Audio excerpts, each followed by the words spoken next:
Good night, everyone. Thank you so much for joining, and welcome back to another live session on my Declassified Caribbean News Network channel. Now, everyone, welcome to you, and I hope that you'll be joining me shortly. I want to begin with a question. When most people hear the word colony, they think of ships arriving on distant shores. They think of foreign flags planted in Caribbean soil. They think of governors, plantations, soldiers, resource extraction, and political control imposed from outside. But what if the colonies of the future don't need ships? What if they don't need armies? What if they don't even need to occupy territory? What if the most powerful form of control in the 21st century is not over land, but over data? For centuries, colonial powers sought to control the Caribbean's labor, resources, trade routes, and political institutions. Sugar, bauxite, oil, gold, and strategic geography became assets to be managed for the benefit of the powerful interests beyond our shores. Today, the tools are different, the language is different, the promises are different. Instead of plantations, we hear about smart cities. Instead of colonial administrators, we hear about algorithms. Instead of censuses, right, and paper records, we hear about digital identities, biometric databases, artificial intelligence, predictive analytics, and interconnected digital systems. And so we must ask ourselves, are these merely tools for modernization and development, or are we witnessing the construction of an entirely new architecture of power? Across the world, governments and corporations are collecting unprecedented amounts of information about human beings. Where we go, what we buy, what we read, what we search for, what we believe, who we associate ourselves with, what we say online, even what we may likely do in the future. In such a system, the individual risks being transformed from a citizen into a data profile, from a unique human being into a digital record, from a person with inherent dignity into a collection of measurable behaviors to be monitored, analyzed, categorized, and managed. This is why tonight's discussion matters, because when Jamaica and Guyana pursue digital partnerships, AI initiatives, smart city technologies, and new systems of governance, the questions we must ask go far beyond efficiency and convenience. Who owns the data? Who controls the infrastructure? Who writes the algorithms? Who benefits from the information that is collected? And what happens when critical digital systems are dependent upon, foreign technology, foreign corporations, or institutions that are not accountable to Caribbean citizens? To be clear, this is not an argument against technology. Artificial intelligence can improve healthcare, education, transportation, public services, and economic productivity. Digital innovation can create tremendous opportunities for developing societies. The issue is not technology itself. The issue is power. The issue is sovereignty. The issue is whether Caribbean nations will be masters of these technologies or merely consumers of systems designed elsewhere and governed by interests beyond our control. The colonialism of yesteryear or yesterday extracted physical resources. The potential system emerging today extracts information. Yesterday's empire sought control over territory. Today's empire seeks control over networks primarily. Yesterday's subject was valued for labor. Tomorrow's subject may be valued for data. And if we fail to ask the difficult questions now, we may discover too late that the chains of the future are not made of iron.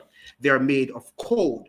Tonight, we'll examine the Guyana-Jamaica deal, the rise of AI, the push towards smart cities, and whether the Caribbean is building a path towards genuine development or sleepwalking into a new era of digital dependency. Welcome to Declassified Caribbean network. Now, there's another dimension to this discussion that deserves attention. As we speak, hundreds of thousands of Haitians, thousands of Syrians face the possibility of losing legal protections in the United States following changes to temporary protected status, that's TPS, and related legal decisions. At first glance, deportations and smart cities may appear to be completely separate issues, but are they? Both involve the growing ability of governments to identify, categorize, monitor, and manage large populations through increasingly sophisticated administrative and technological systems. The modern state possesses powers, and I want you to understand that. The modern state possesses powers that previous generations could scarcely imagine: immigration records, biometric information, digital databases, surveillance systems, predictive analytics, and interconnected government networks make it possible to process decisions affecting millions of people with unprecedented speed and efficiency. Supporters argue that such systems improve governance, strengthen security, and enforce the rule of law. Critics worry that human beings can become reduced to entries in a database, cases to be processed rather than individuals with unique histories, families, and circumstances. This brings us back to the central question of tonight's conversation. As Caribbean governments embrace AI, digital governance, and smart city technologies, how do we ensure that the technology serves human beings rather than the other way around? How do we modernize without creating systems in which people are viewed primarily as data points to be managed? And how do we, as citizens of the world, as citizens of our countries, in a world where information, algorithms, and digital infrastructure are becoming as important as territory, borders, and natural resources, how do we manage and how do we challenge our governments against implementing these sort of slave-like systems? These are not merely technological questions. They are questions about freedom, citizenship, accountability, and the future relationship between the individual and the state. Yesterday's empire sought control over territory. Tomorrow's empire may seek control over networks. Yesterday's subject was valued for labor. Tomorrow's subject may be valued for data.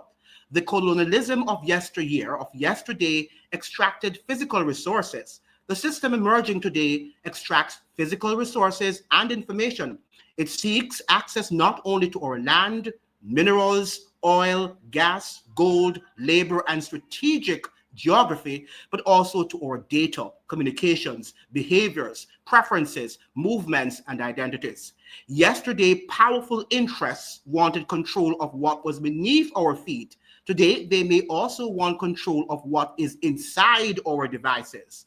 Yesterday, empires measured wealth in acres, plantations, mines, and shipping routes. Today, wealth is increasingly measured in data, algorithms, digital infrastructure, artificial intelligence, and the ability to predict and influence human behavior. The Caribbean, therefore, faces a dual challenge. How do we protect our natural resources from exploitation while also protecting our digital sovereignty? How do we ensure that our gold, oil, gas, and strategic assets benefit our people? And how do we ensure that the information generated by our citizens does not become another resource extracted and monetized by interests beyond our shores? The struggle for sovereignty in the 21st century may not be fought only over territory and resources. It may also be fought over data, technology, and control of digital space itself.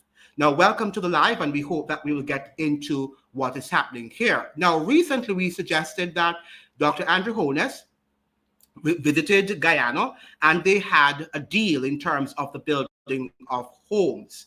Now, it was very interesting, some of the words and that came, the statement that Dr. Andrew Holness uttered from his mouth, and something that we have to look at as he, spoke about what Guyana is doing there and the fantastic job that they're doing in building their country. And nothing is wrong with that because, of course, we can see that Guyana is fast track the building of the modernization of its country.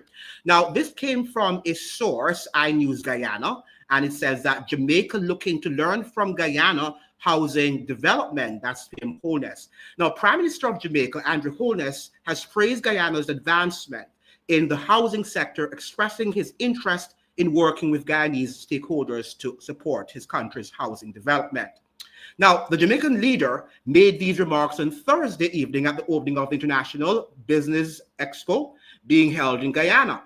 PM Holness is leading a delegation for a 2-day state visit in Georgetown during the high-level bilateral talks with President Dr. Irfan Ali and his cabinet. According to Holness, Guyana's housing program involves not only just building homes, but connecting them with roads and utilities, all of which together builds communities. So he's saying that unlike yesteryear, Guyana is building communities, not only homes, but he's connecting them to railroads and utilities.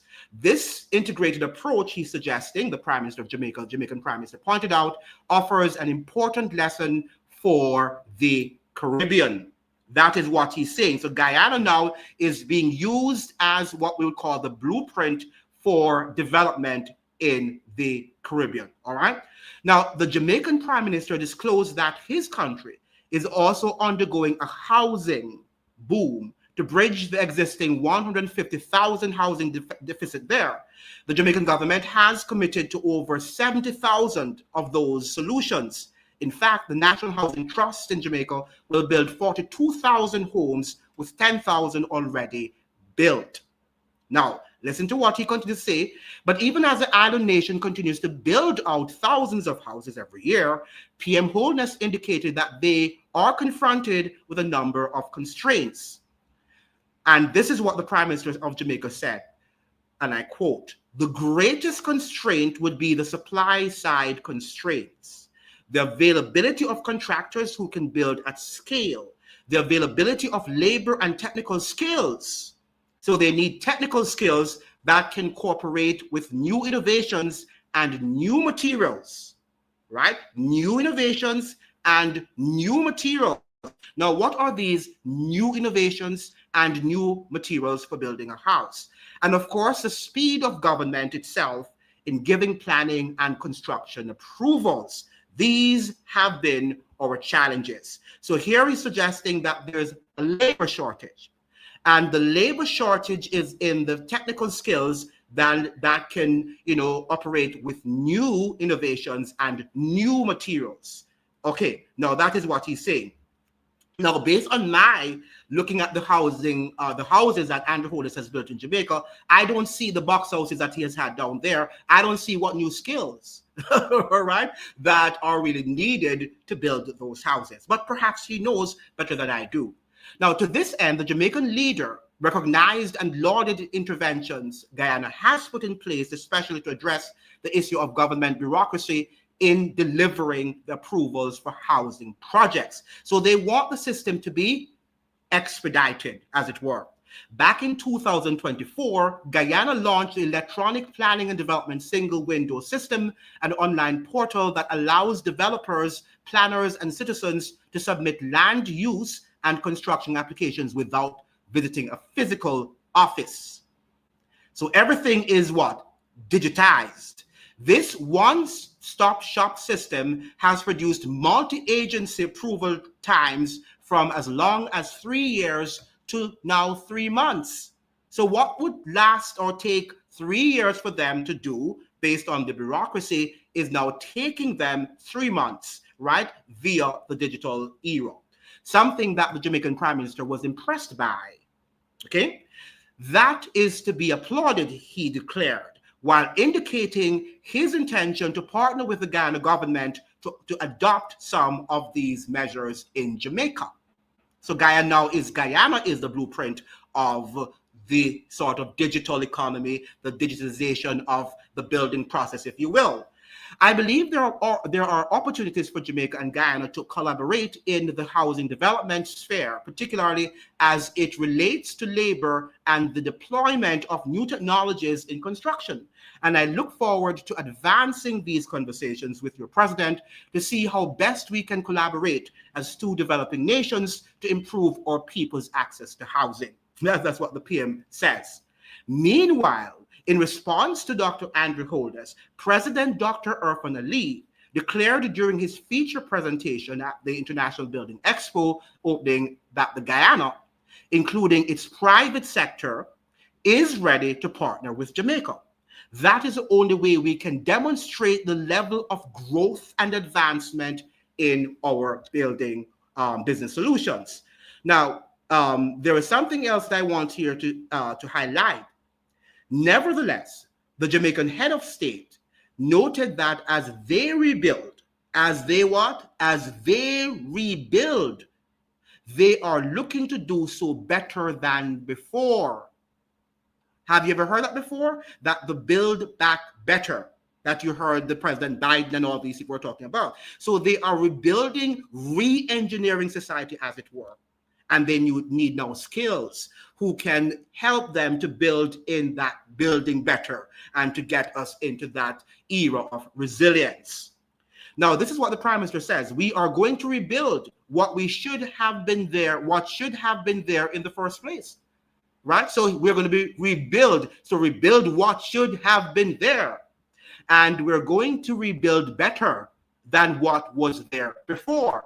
Build back better. WEF, the World Economic Forum. Does that ring a bell? I'm sure it does. And that is why we have established the National Construction and Resilience Agency. That's a NARA, a special entity of government with its own laws to fast-track development. And from the examples that we have seen here in Guyana, it is clear that we can build quickly and we can build well and better, as he's suggesting. There is a culture in our public bureaucracy. I'm not sure it exists in Guyana anymore because President Ali has courageously stamped it out. But there is a culture that it didn't take long, it wasn't well done. And it is an affliction of Caribbean public administration that we need to change. Now, we are not arguing here that they should not be efficient and get things done in a timely fashion. But if you notice what they're doing, they're fast-tracking things, and this is moving us into what? The digital era, the digital economy. Now, this is the era of getting things done at the speed of thought. This is what Dr. Andrew Holness is saying. This is the era of getting things done at the speed of thought. The time that we waste trying to perfect processes that are outdated, artificial intelligence is narrowing and compacting the time to deliver it. So artificial intelligence is going to be used perhaps in the building of our new homes, which will be built quicker, right? And will be much more resilient. And that it should have been done in the first place. According to Dr. Andrew Holness, that sort of home should have been built in the first place, right? New materials are being developed that changes the process of construction. What are these new materials? We don't know. Is it AI? I don't know. And we must move with speed and intent to ensure that we are not left behind by the changes in technology and that we don't miss out on the opportunities created, the Jamaican leader emphasized. Now, that is very interesting. That is so interesting to note that he's suggesting here that we need to move fast and AI is going to be involved. AI is going to be involved. Now, when they're talking about the third country nationals, the deportees, I'm wondering if these people are going to be involved in the rebuilding of the Caribbean, right? The rebuilding of these countries to which they are being sent, and they will be using AI to solve some of these problems. This is exactly what I'm wondering. Hope you're connecting the dots. Now, the primary newspaper there's another newspaper out of Guyana, and it is called Kaitior, right? And it says here, Guyana and Jamaica forge business partnerships as Holness praises Ali's development model, right? And we have here Wholeness arrived in Georgetown facing a pressing housing deficit back home. Jamaica currently lacks approximately 150,000 housing solutions, he told attendees. The government has committed to delivering 70,000 of those directly through state agencies, with National Housing Trust tasked with building a further 442,000, of which 10,000 have already been completed. But the pace of delivery, Hollis is saying again, is being held back, not by money, but by structural bottlenecks. The availability of contractors who can build at scale, and so they are not building as rapidly, as fast as they should build. He pointed to Guyana's streaming of the approval processes, cutting wait times from as long as 3 years down to 3 months, as a direct lesson for Caribbean governments. There is a culture in our public bureaucracy that if it didn't take long, it wasted well done. It wasn't well done, or rather, it wasn't well done. And it is an affliction of Caribbean public administration that we need to change. All right, so we are moving to AI, because when he's telling us that we have to move things at the speed of thought, he's saying that we have to now push things at the speed of thought. He's suggesting that AI is going to be involved, because that is what it does. When you ask AI to do something, it does give you at the speed of thought, right? No human being is going to be able to do that. And if we are going to have debates in Parliament about things that matter, housing, healthcare, these things are not going to happen at the speed of thought. Now, we're not suggesting that they should not be productive and they should not be efficient. They should, and we hope that the Caribbean will become more efficient. At the same time, we cannot go to the extreme where we are going to do things and the government and the private sector are the ones who will dictate to us what should be done. All right. Now, the plan will also address demands across low, moderate, and middle income segments as expectations from the public continue to grow alongside Guyana's economy. Guyana has demonstrated what can be achieved when land, infrastructure, finance, and political will is brought together, Holness said. He praised the integrated nature of Guyana's housing developments, not merely houses, but serviced communities with roads and drainage and water and electricity and connectivity. And what, guys? And connectivity, which means connection to the internet, as an approach the wider Caribbean should study. Housing Minister Colin Crowell highlighted that over the past 5 years, the government has processed approximately 25,000 land titles. That's a lot, a figure that reflects the administrative overhaul underpinning the housing program. Minister within the ministry, Vanessa Ben, also addressed the opening ceremony. The housing collaboration sits within a wider bilateral partnership taking shape between Georgetown and Kingston. President Ali noted that the two countries are also in discussions on culture, sports, elite athlete training, and the development of Guyana's cricketing academy. Now, from a superficial perspective, is anything wrong with what they're doing? No, nothing is wrong with what they're doing from a superficial perspective. Now, from an understanding of what the agenda is and how they're moving fast to what is known as these smart cities, do we have a problem with that? Yes. When he's suggesting that things have to be done at the speed of lightning, then we understand that this is much more than just building some homes.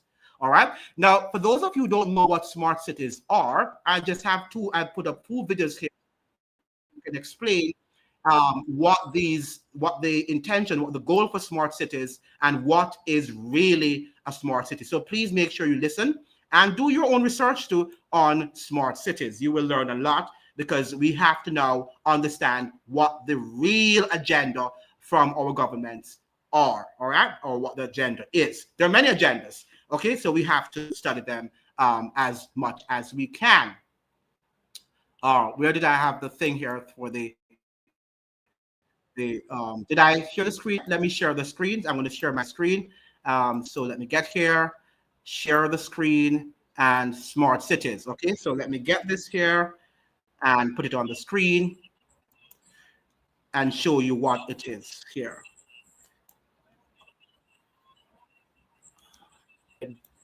Patterns that we've learned already from COVID.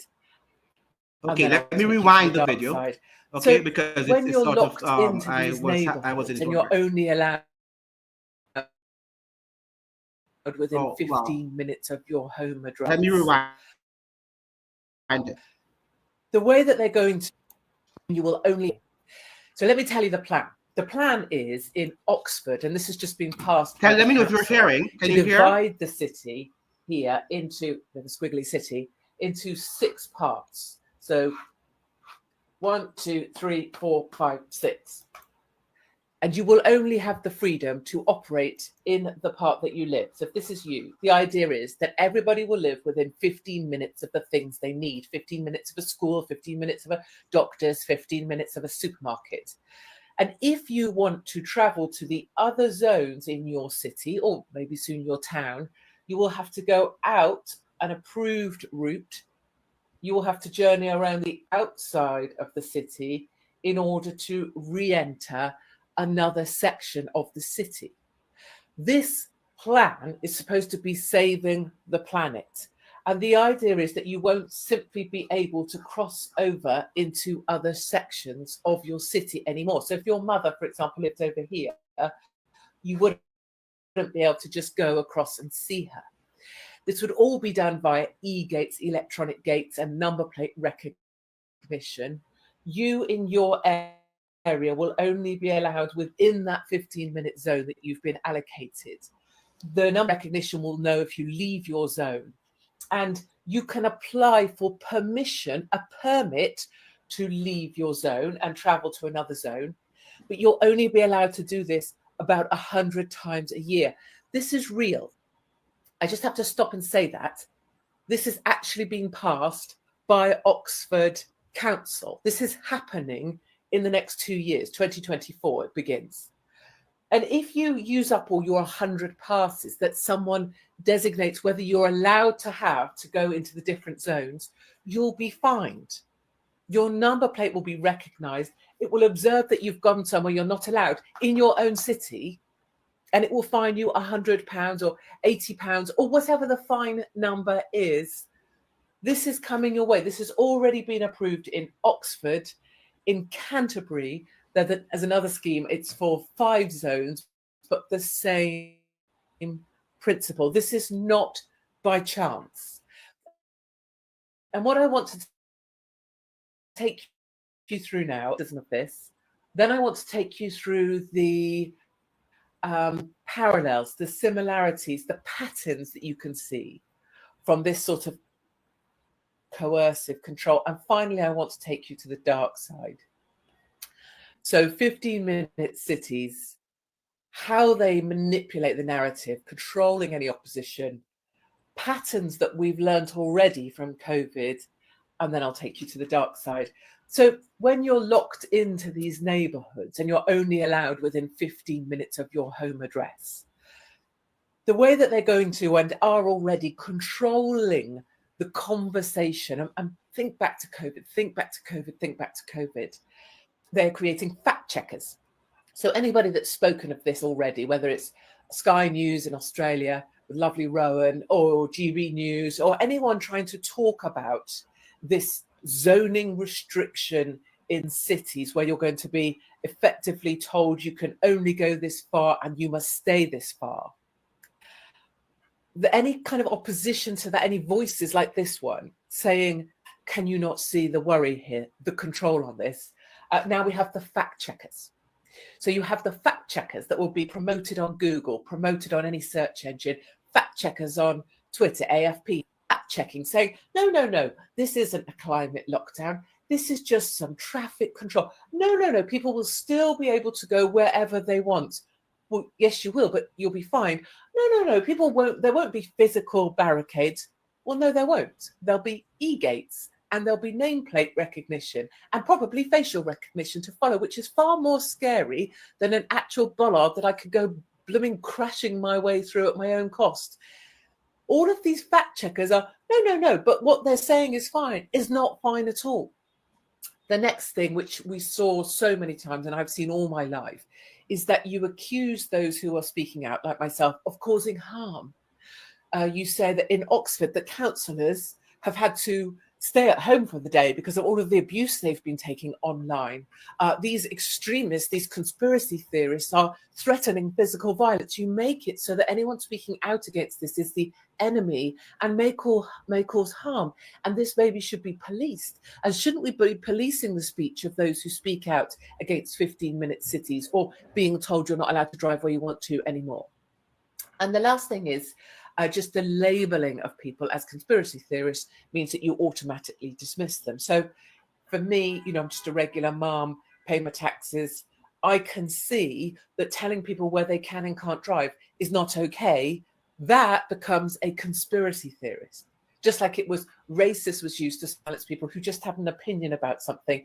This is another way of labeling people. Now I want to talk about the patterns. So if you are open-minded, for one moment, let's see if you can see some of the patterns from COVID lockdowns repeating themselves with this traffic calming system that requires you to stay within 15 minutes of your home address and not cross over into your neighbour's turf. So one pattern is to create a morally superior rationale, a morally superior reason. So the reason that's given for these sort of things, it's never the actual reason, but the reason. So with COVID, it was stay home so you don't kill old people, a morally superior reason, right? Or interfering with Ukraine and Russia, morally superior reason. Oh, we're fighting for democracy. With this, it's, oh, this is about the climate. And if you bring out of university people who truly believe, young people who truly believe, like the people who glued themselves to the pictures in the gallery, they truly believe they only have 5 years to live, that they believe that. This is the morally superior reason. We need to do this. We need to lock people down into 15-minute zones because we need to save the planet. Morally superior reason, right? 2, you sell it in softly. So as with COVID, you sell it in slowly, one thing at a time. So this has been going on in Oxford since 2015, but no one really noticed because silly councillors. And then 2019, another consultation. And 2022, it's back again. And despite 90% of people saying no, it's going ahead anyway. And then you put in 20 miles an hour zones. If you don't see this coming in your area, I'm thinking Wales will be next. Honestly, I will put money. What are we now? 8th December, 9th. Wales will be one of the next test cities. Maybe Cardiff. I don't know. So let's stop there. 20 mile. Let's stop here. Let's stop here and look at some of what she's saying, because we are living in that era, right? We are actually living in the era that she's speaking about. Why am I not able to get back my thing? Now, there was an article here that was written by the International Journal on Human Rights. And it says, defining the problem, digital colonialism and technological feuds.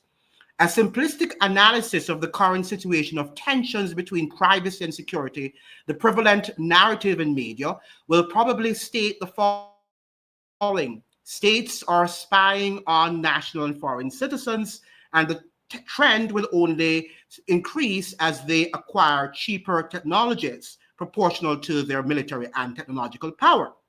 The private sector does it too, but not with inherently bad intentions or political purposes. Well, I don't believe that. Does it? Because we know that the private sector and the government are closely involved.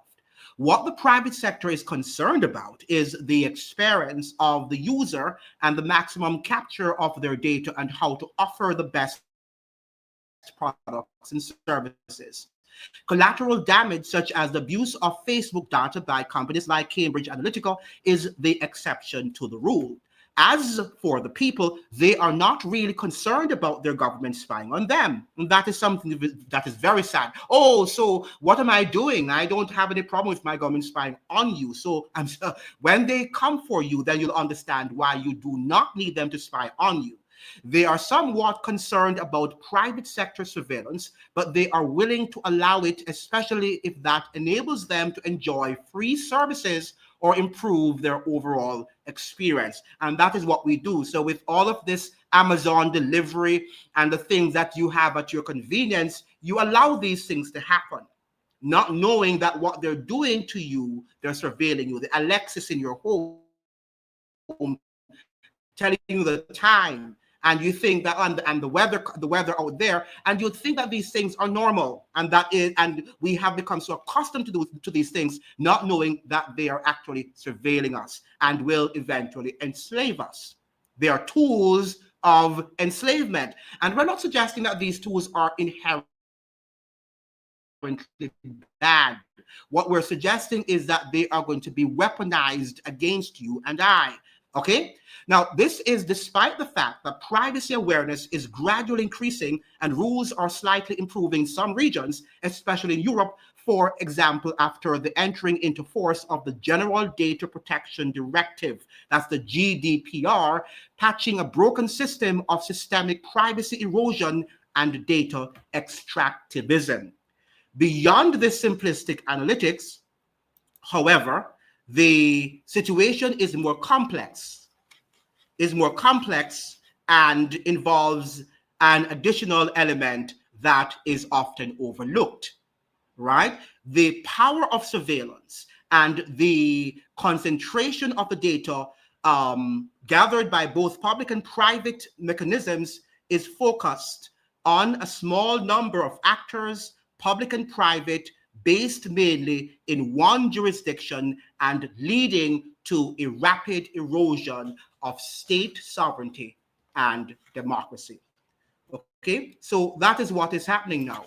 We're seeing that these things are being used against us, right? They're being used against us. And what are we going to do? What are we going to do when these things are used against us? Am I being seen? Let me see if I'm in my screen. Are you seeing me, guys? Are you seeing me? Am I being seen? Let me know. Can somebody in the comment am I being seen? Can you see me? Let me see here. Okay. Can you see me, guys?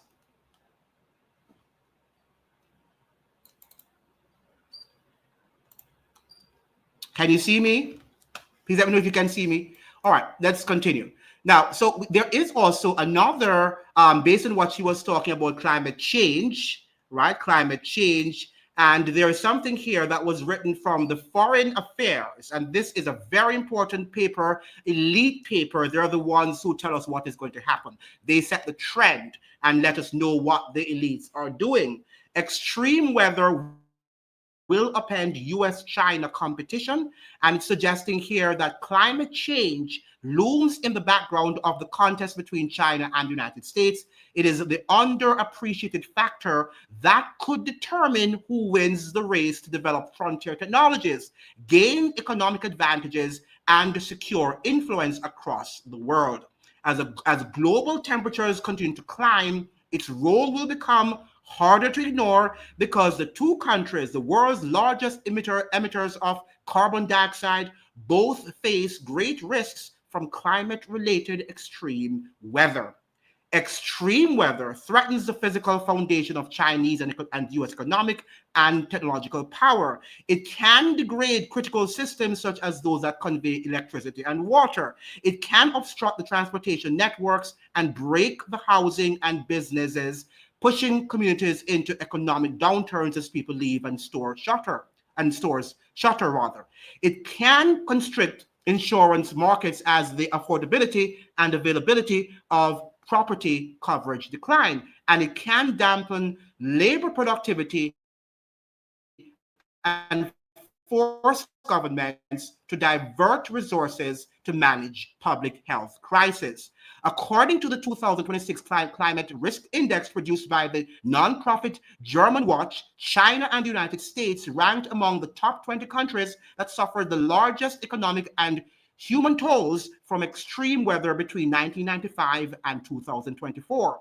These weather events will only intensify as the planet warms. And XDI, a firm that performs climate risk analysis, has projected that by 2050, the world's 100 subnational jurisdictions most exposed to climate disruption will include 29 Chinese provinces and 18 US states. So the question is being asked, how well China and the United States prepare for extreme weather will shape their future economic prospects. So they will also work together, right? So while we're seeing them, I'm not sure why I'm not seeing your comments on the thing here. It's not. Give me 1 second to go. I have to come out.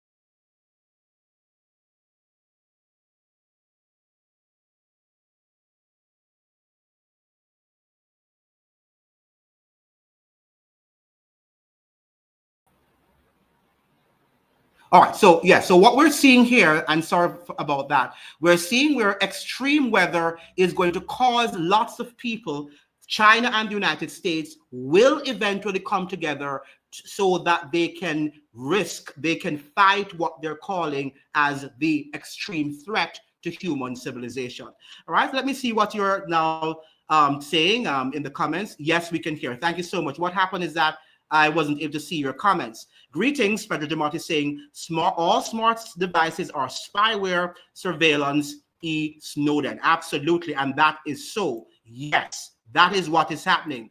And we have Stephen Knight is saying that's why you should read your settings before you hook these devices up. And this is a very, very important point. You've got to read your environment and know what you are, connecting your device to.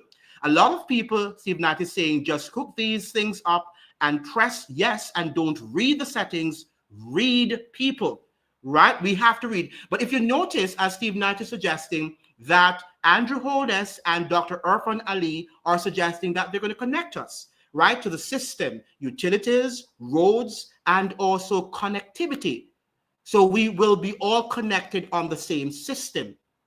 And this is what we're suggesting here. This is not just the building of some homes, right, as they are telling us. And some people will get homes, but the fact that you will have to trade your freedom for living in what is known as smart cities, right? And this is what we're saying here. So make sure that you are on the lookout. Television, water, light, meter also. Absolutely. All of these things they are putting into place to control us. Now, what is extreme weather, or the earth is just protecting itself? That's a very good question. They're exaggerating. They're the ones coming up with all of these false scientific, assertions, and then people accept them as law. And then they set the rules and people follow them, just like what happened during COVID. As the ladies explained well, this is exactly what happened during COVID.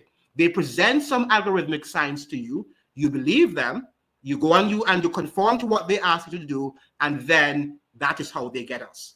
Okay? Weather modification is extreme weather, absolutely. And that is well said, Pedro Jamal.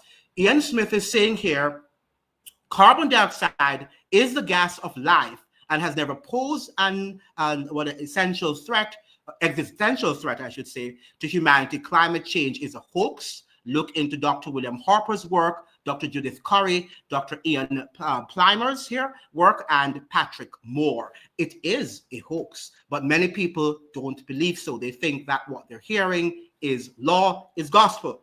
Now, speaking of climate change, has anyone noticed what happened to Trinidad and southern parts of Venezuela after the earthquake? Right, I did notice that. Now, there is something else I wanted to show you, a brief video regarding data, and I thought this is something that you would also be interested in. And like the live and share it so that people can come and join the conversation. This is a very important conversation that we're having in this live session. And they're moving at the speed of light. Notice that that's what Andrew Holmes is saying. They're moving at the speed of light. So when you least expect, they are going to be ready, and everything will be ready for you to be enslaved. But people are not listening, right? They're protesting in Jamaica. Protesting against what? Protesting against what? These are the things that we should be protesting against, okay? Let me rewind this video and get... So I am on the Google campus right now. And I just had a thought about data colonization, digital slavery, digital colonization, however you want to call it. So, digital slavery is definitely something that is inevitable if we do not do anything about it. Big companies like Google, Apple, Microsoft have already been exploiting these third world countries and have already been taking the resources and doing what they want with them and not giving back to the actual economy that it's taking from. And that creates a destabilized nation. So in America, we make billions of dollars selling, creating data on a day to day basis. Like data is a very, very valuable um, resource. So if we do not realize that these companies are gearing up for the next phase of slavery, of colonization in third world countries, they will take that shit and we will not even know. So all I really want to say is if you work in tech, go to your home country or do research on your own country, build something. Build something that gives back to the people, keeps the data and the money circulating in that country to, help the future of those people. And if you're someone who doesn't have any technical skills, then invest. Like that's the next best thing. Do a little bit of research. Look at whatever developing country, your home country. Look at the next like big startups. Look at their about page. Look at what their mission is, and see what they're trying to actually do for that country. Like there are a lot of smart thinkers out there who just want the best for their country in these developing countries, but they're just like undermined by these big ass tech companies. So we, being from America, who have like a different viewpoint of things from the pressing side, like we got to step up and be like, all right, bet, like let's point out these companies, point out like people are trying to do big things, and these countries who have been down in their dick for so long. So let's do something here, y'all. So I am on the Google campus right now,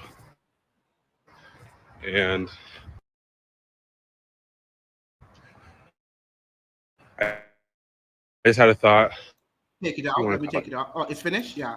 All right. So we're seeing here that from multiple sources that our data, our information, everything that we have is about to be controlled, right? Everything they're selling us literally. We are literally peons in the whole system, right? Now, what is interesting in the Caribbean is that we talk often about slavery and we talk about Africa and how some Africans were involved in the whole process. We are going to also find our way voluntarily moving back on the plantation. But this is not a different type of plantation, right? And ladies and gentlemen, remember now that this is not something that is going to be, if you look at what happened during the pandemic, we can get an insight as to how it's going to happen. If you don't agree, then you can be penalized. Right now, they're developing, as we're saying, third country nationals that they can deport you to any country that they will. If you are not behaving yourselves, okay, if you are a disruptor of what is happening, what the government is doing, the government can request. Now, let me ask you something.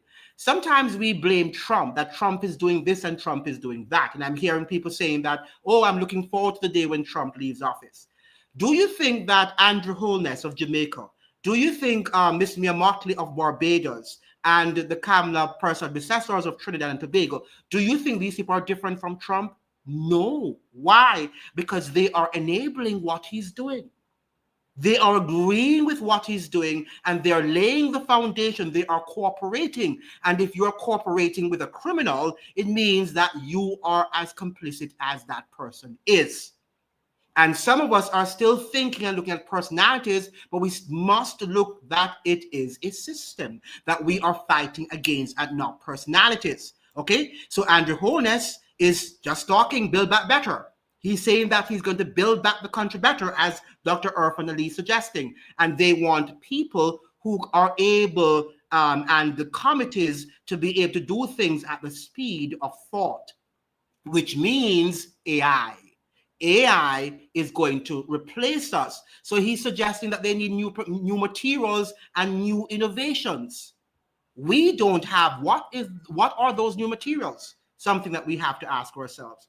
According to Mrs. Motley, I believe on here, that's Miss Motley, she lived live, or she had last night, the carbon dioxide is not good. Right. And that is not true. Every gas has its purpose. Remember now that the carbon dioxide is the same thing, that gas that goes to animals, right? They breathe in that, and then we in turn, they make the oxygen for us to breathe in. So, nature is interconnected, and everything, even the smallest insect, mosquito that we don't like, and, the cockroaches and all, everything has its purpose, right? And if we get rid of mosquitoes, if we get rid of cockroaches, we're going to have a problem with our environment. Right? We don't like them, and they shouldn't be in our space. I don't like them either. But the fact of the matter is that they serve a purpose. We just have to study. Now, we need more CO2, not less. Anything less is euthanasia. Absolutely. And I think that's what they're practicing. They're telling us, about euthanasia in terms of, getting rid of carbon dioxide. We're going to die, right? Because the plant life needs carbon dioxide, and we eat plants. We eat greens, right? Don't we? And we're eating the life that comes from, these sort of plants. And they breathe in carbon dioxide. She claims we need less. You may need to educate her on the importance. She knows. But she has to what? Move with the agenda. And then we have Pedro DeMott says, nothing can convince a person when they're a mascot. And you're right. Right. Nothing will convince us that we're moving back in that direction. And it's not just plantation. I think many of us are thinking of slavery as plantation-like and not thinking that it is digital enslavement, right? And we are already digitally enslaved, right? Because one, we depend so much on these technological gadgets that many of us, let's be now clear on that, many of us cannot do without them. All right, make sure you're sharing the live, you're liking the live so that the algorithm will be forced to share it, the live with other people. Now, Pedro DeMott is saying, well, Trump got climate change hold up.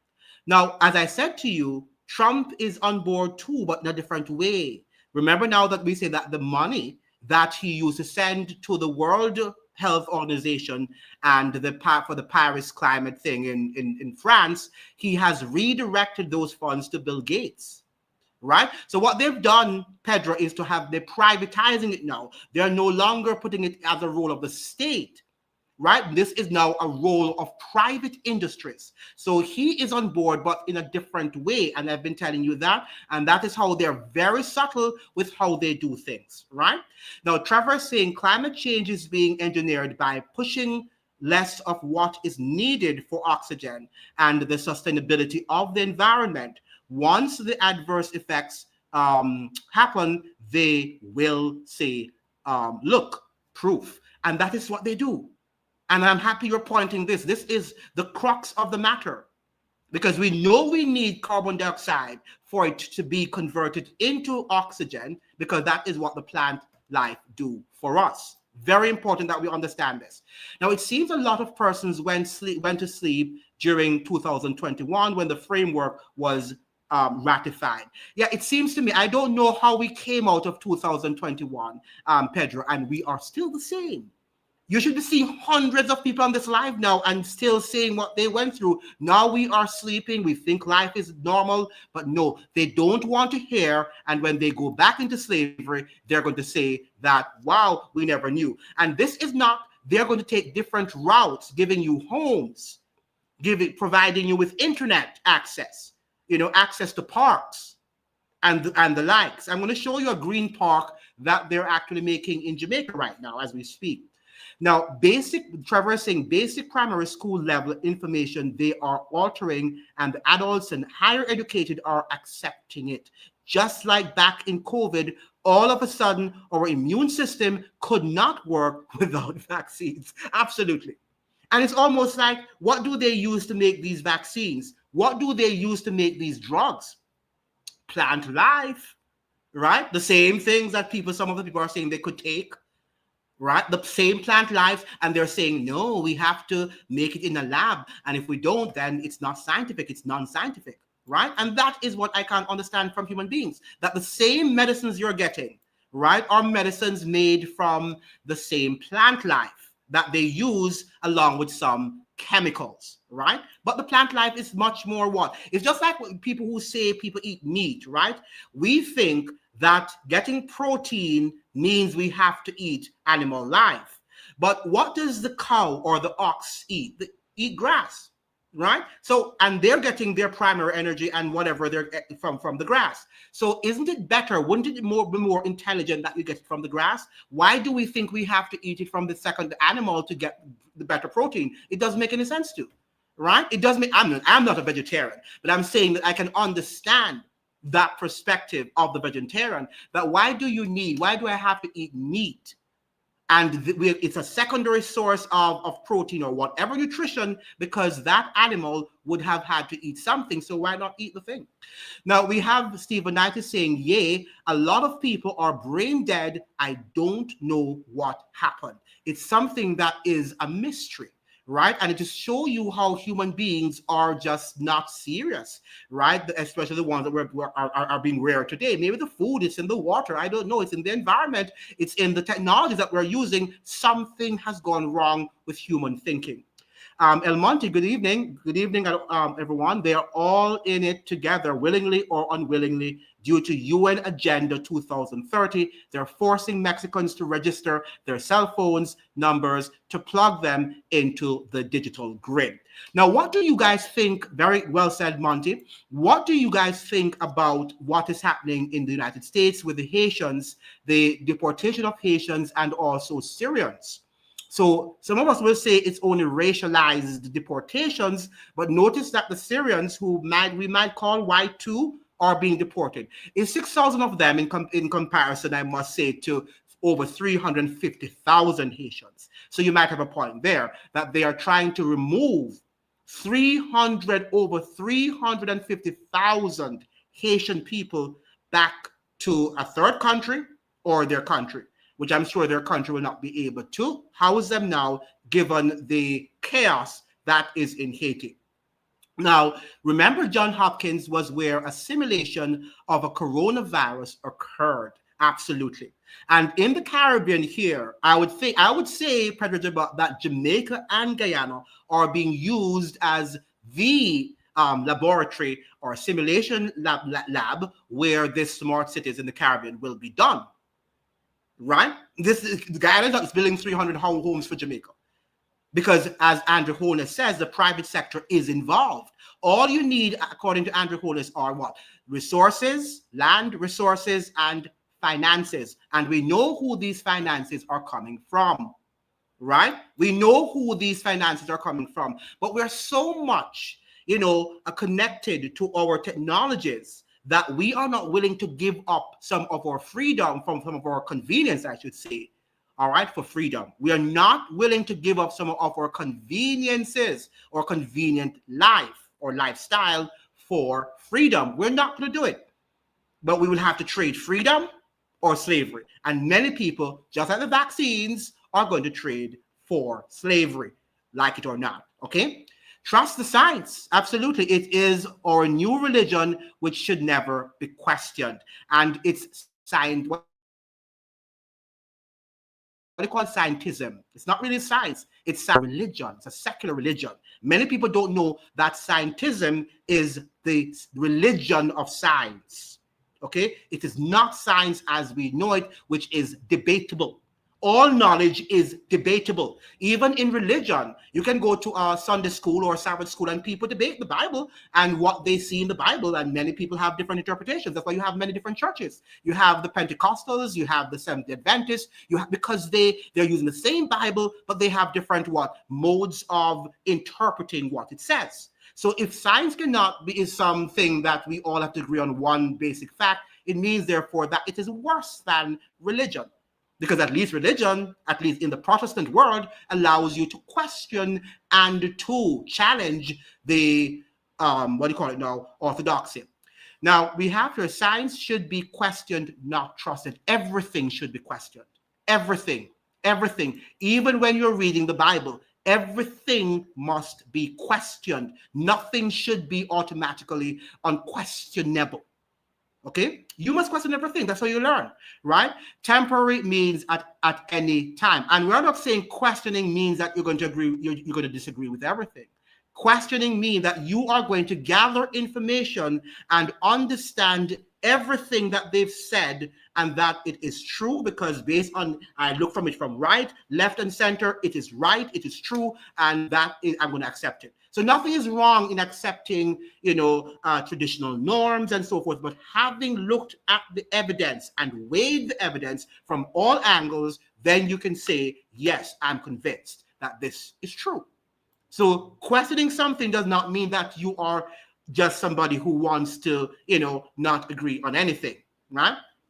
Stephen Knight is saying, I don't know why they're attacking the Haitians other than the Haitians are being punished, freeing themselves from the oppressor back in the day.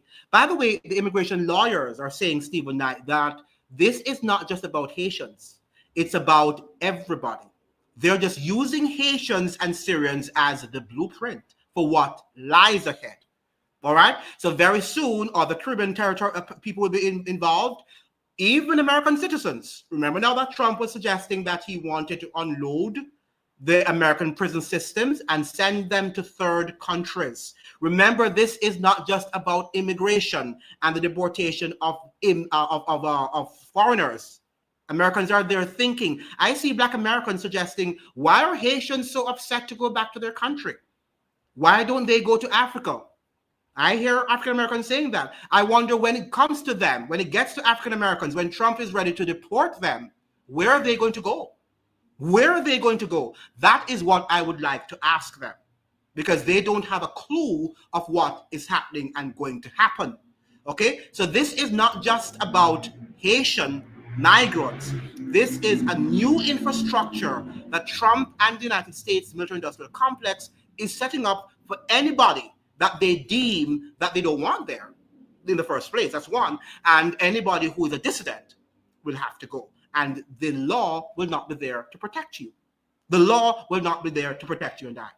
Exactly, Trevor is saying, medicine is derived from a plant source, and that too is another reason for destroying the pastures, fruit trees, etc. Absolutely. And to do what? And to plant them in laboratories. In fact, if you notice, there's a video I watched on TikTok that many of the fruits that we're eating now are seedless. So what they're doing, they're trying to get rid of the seeds. So eventually you won't have any seed at all. So that will now, you have to eat fruits. So they're going to what? Produce them in laboratories.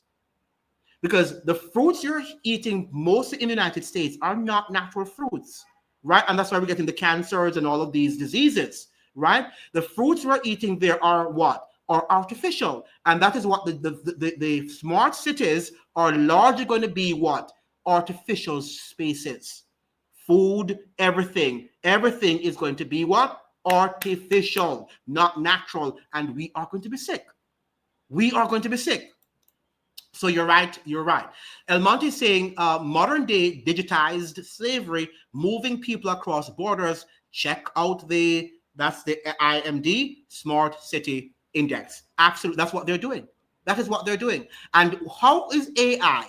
Because when they talk about third country nationals, sometimes I do wonder, what are they going to send? Are they sending AIs? Are they sending humanoid robots? What are they doing? And we still don't know the half of what they're doing, because something is not right.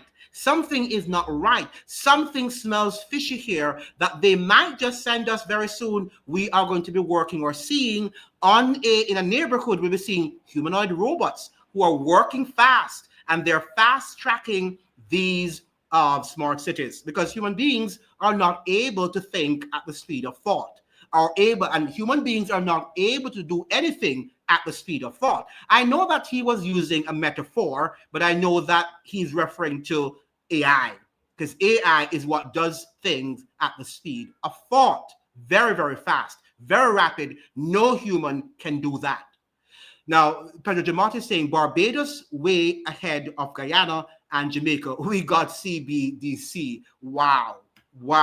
Yeah, but that's interesting. That's so you are ahead in terms of the CBDC. Do you see what they're doing, Pedro Jamont? So you in Barbados, you might be ahead in terms of the CBDC, but in terms of the smart cities, perhaps Jamaica and Guyana will be ahead of Barbados. Now, Pedro Jamont is saying 2 weeks to flatten the curve, turn to over 2 years. I would say 5 years. Right? It turned into probably 3 or 4 years, right? We saw that. And President Martin is saying, go home and build your nation if you love it. You know, the thing about it is that they are taking up the lands. If you notice too, they are trying to take away our land from us. And very soon, they're going to tell you that your land is theirs. Because what they eventually want us, they want all of us in smart cities. They don't want us in any developed where we're independent, where we have our own farms, we're eating, healthily. They don't want that to happen. They want a total system of control. And that is why Andrew Holness and Dr. Irfan Ali are pushing things at the speed of thought, because they have to get it done now. It's Build Back Better. And as Andrew Holness said, that it is going to be better this time. So it's no different. NARA is not different from Build Back Better or from You'll Have Nothing and Be Happy. It's the same agenda, but they're using different names. Everything is resilient, and we also have to understand that. Trevor is saying Bill Gates and Monsanto sold sterile GMO seeds, absolutely, to Indians. And that is what this lady was talking about, for extreme extortion rates about 2 or 3 years ago, and had the farmers facing a drought when they could not afford to build the government-backed seeds. And is there no wonder why we're getting cancers? The cancers are growing, breast cancers, prostate cancer, all cancers, because we're eating all of these chemicals, the chemicals that we have to deal with in our food. And many of us do not know, including myself, how to purge these foods of these chemicals. Before you eat them, even your vegetables, what do you do with them? You just go and wash them and that's it? You might need to wash them with some things to wash off some of the chemicals from the food that we are actually digesting into our systems. Now, we got covertly. Yeah. So that is it, smart cities. Yeah. We have Stephen saying they don't want you harvesting rainwater. And that is another thing. The water that we're drinking is also contaminated with a lot, even lead we are hearing in the United States. A lot of the water that people use contain lead, right? And that has been a reality in the United States for years. So even the water that we're consuming is not that we should. But can you imagine when they begin to make these smart cities, right? These smart cities. And I want to show you here, as you're keep on responding, I want to show you here a smart city a smart park, not a smart city, but a smart park that they are actually conceptualizing in Jamaica. Just to show you where we're going, right? Just to give you an insight into where we are heading. I'm trying to pull up this thing, so make sure you continue to think. So we're moving into an era where everything is going to be controlled. Now, does it look good? Yes, from a development point of view, it looks good, and it will really, make you feel as if, yeah, I want to be a part of this thing. But how good is it for us in terms of their control of the system? That is what we have to ask ourselves. And many of us are not prepared, because we love to see things that are beautiful, right? And things that look beautiful sometimes, is going to be deceiving, So that is what we have to understand. Why am I not getting it here now? It's not coming up on the screen. I would probably have to log in. Okay. Yeah, I might not go. Let me see this. Let me see if I can find it here. I can search for it. Smart park in Jamaica. I want to see it. I had it on in my thing, but sometimes these things are a thing when you get onto use it. It's still not allowing me to get into it. Okay. All right. So, but yeah, I can't get into that right now. So I will continue to read some of your comments. El Monte saying we have to learn all the ways of the medieval world to survive.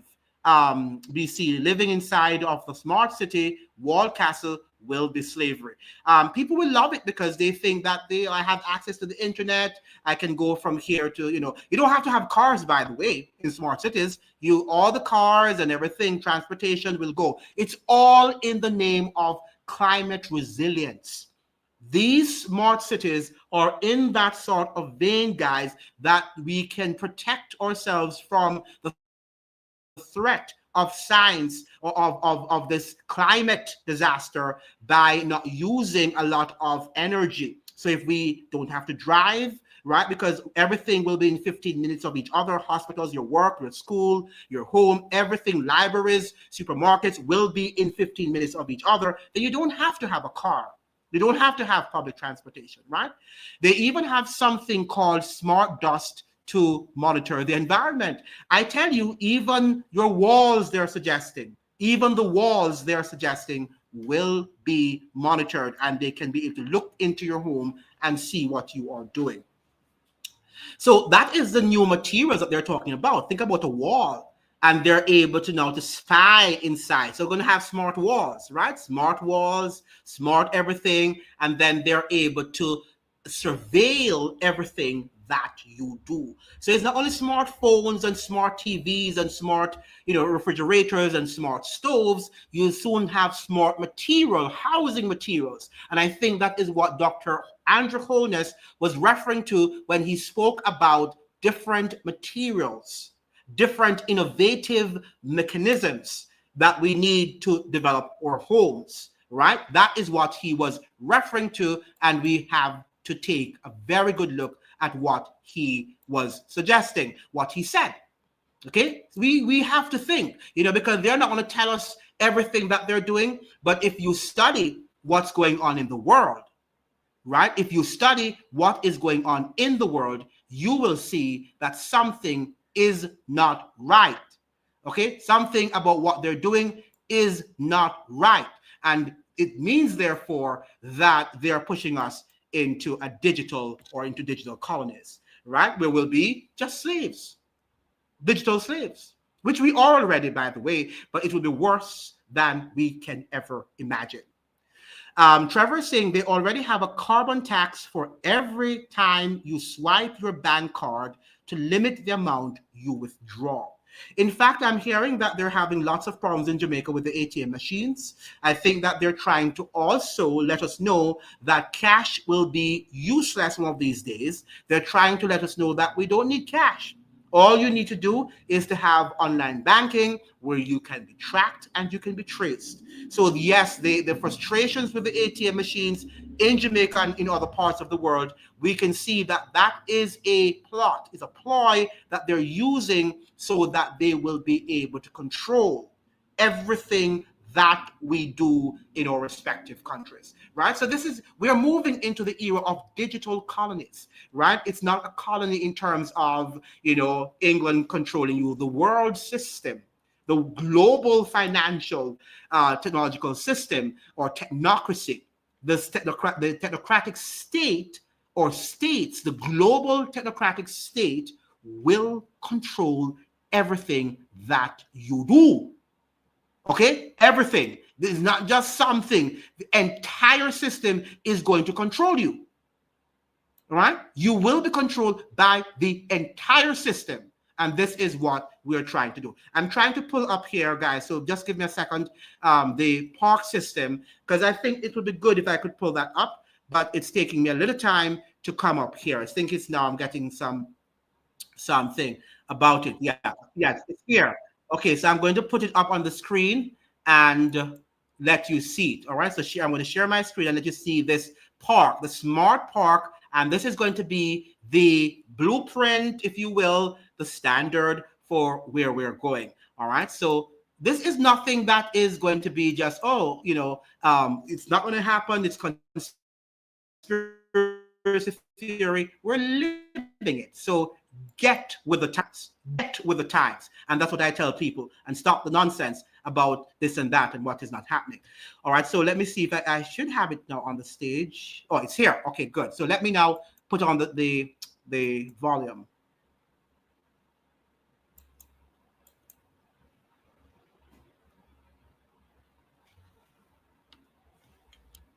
era of green space at Portmore Resilience Park. This groundbreaking park seamlessly merges climate resilience with recreational areas, making it a vital and timely addition to the vibrant city of Portmore in St. Catherine. Discover the perfect balance between nature and leisure in the Sunshine City. Get ready for the transformation of Portmore with the Portmore Resilience Park, spanning 21 acres within a 26-acre lot. This exciting project will be completed in just 18 months. Imagine a place where you can enjoy beautifully landscaped areas, state-of-the-art sports facilities, commercial hubs, and much more. What can you expect to find at the Portmore Resilience Park? Let's break it down.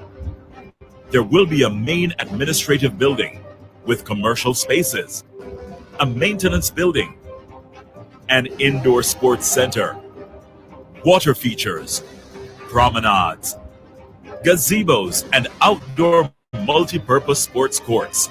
Plus, there will be an outdoor gym, a children's play area, and a 10-foot wide jogging trail for fitness enthusiasts. And that's not all.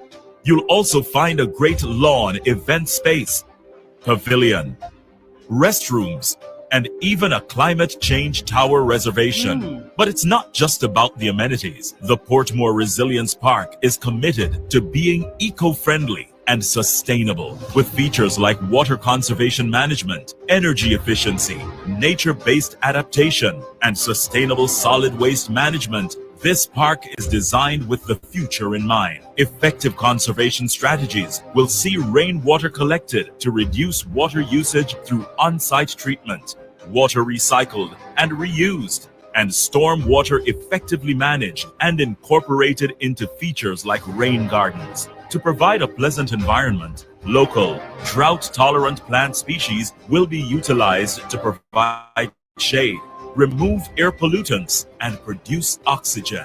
The park's design includes alternative energy sources through the implementation of a photovoltaic PV solar system and EV chargers on site. The benefits of the Portmore Resilience Park are vast. For the public, it offers access to top-notch sports facilities, relaxing landscaped areas, and a place to connect with the community.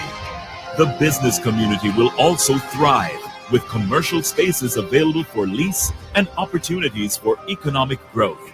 This park is expected to generate more than 400 jobs during construction, 70 during operation, and provide scores of others through the facilitation of more than 20 micro and small enterprises within the park. These will contribute to a growing and burgeoning economy for Portmore and beyond. So whether you're a resident of Portmore, a business owner, or simply someone who loves spending time in green spaces, the Portmore Resilience Park is a project that should not be missed. Get ready to experience the future of parks. Join us as we create a sustainable oasis for St. Catherine and Jamaica. Experience. Right. So we're seeing that, right? Aren't we seeing that? That you are ready, you ought to be ready to experience, right? This resilience, right? This resilient park, the sustainable park. They're using all the buzzwords of the World Economic Forum. Everywhere it's happening. It's not only happening in Jamaica, but do you think, guys, it's happening in China? Do you think it's going to happen in Cuba? Do you think it's going to happen in Russia and all of these places, in Iran? Do you think that they are also planning for these sustainable parks and sustainable smart cities? Yes, they are. Yes, they are. And that is what we have to understand, that while they're showing us right now that they might be divided, in the final analysis, they are going to climate change. The climate change, or the climate threat, as sometimes they call it, is going to unite them. A lot of these things are going to, what, guys? Unite them around these common, what they call, values. Now, the countdown is saying the Vatican, through the UN, is using laws that bring in Islamic terrorists under the guise of refugee status that are terrorizing European Christian civilization, replacing them with Islam. And that could be a point too, because the Vatican is a secretive organization, and we have had programs count down, lots of programs on this platform where we have shown that the Vatican is in fact, re-engineering the world, particularly the United States, and many people are unaware of that, very, very secretive organization. Okay, so we're seeing the trends here are laid. We can see that they are moving in a direction, and many of us are caught up with the ordinary day-to-day political, dramas, theater that exists in our parliaments, right? And in our Congress. We're not talking about these things. We're not pushing back against these things. I saw a protest in Kingston today at Crossroads, and people are talking about the corruption. Yes, but are they talking about where we're going, where we're heading? Do they really think Andrew Holness is going to push back and beat back against a system that is much bigger than he is? No, he's not. Do they think if the PNP should go into power tomorrow that they are going to push back against the system? No, they aren't going to do so. But what they have done, however, they look at leaders like Andrew Holness, like Mia Mottley, like Irfan Elise, and they see in them the desire, the passion to do what they want them to accomplish. Right? It's not that they could not have put in Mark Golding or put in the guy there from Barbados, the opposition leader. They could have put these people in, but these people have a passion for pushing forward this global agenda, and therefore they are clinging to them. Very important. Please share the live, guys, so that we can get more people on the platform. Why do you think Wuhan was the place chosen and Chinese techniques were used to fight the virus? Absolutely so, Pedro Jamal. Yes, because they know that the Chinese state is already an authoritarian state.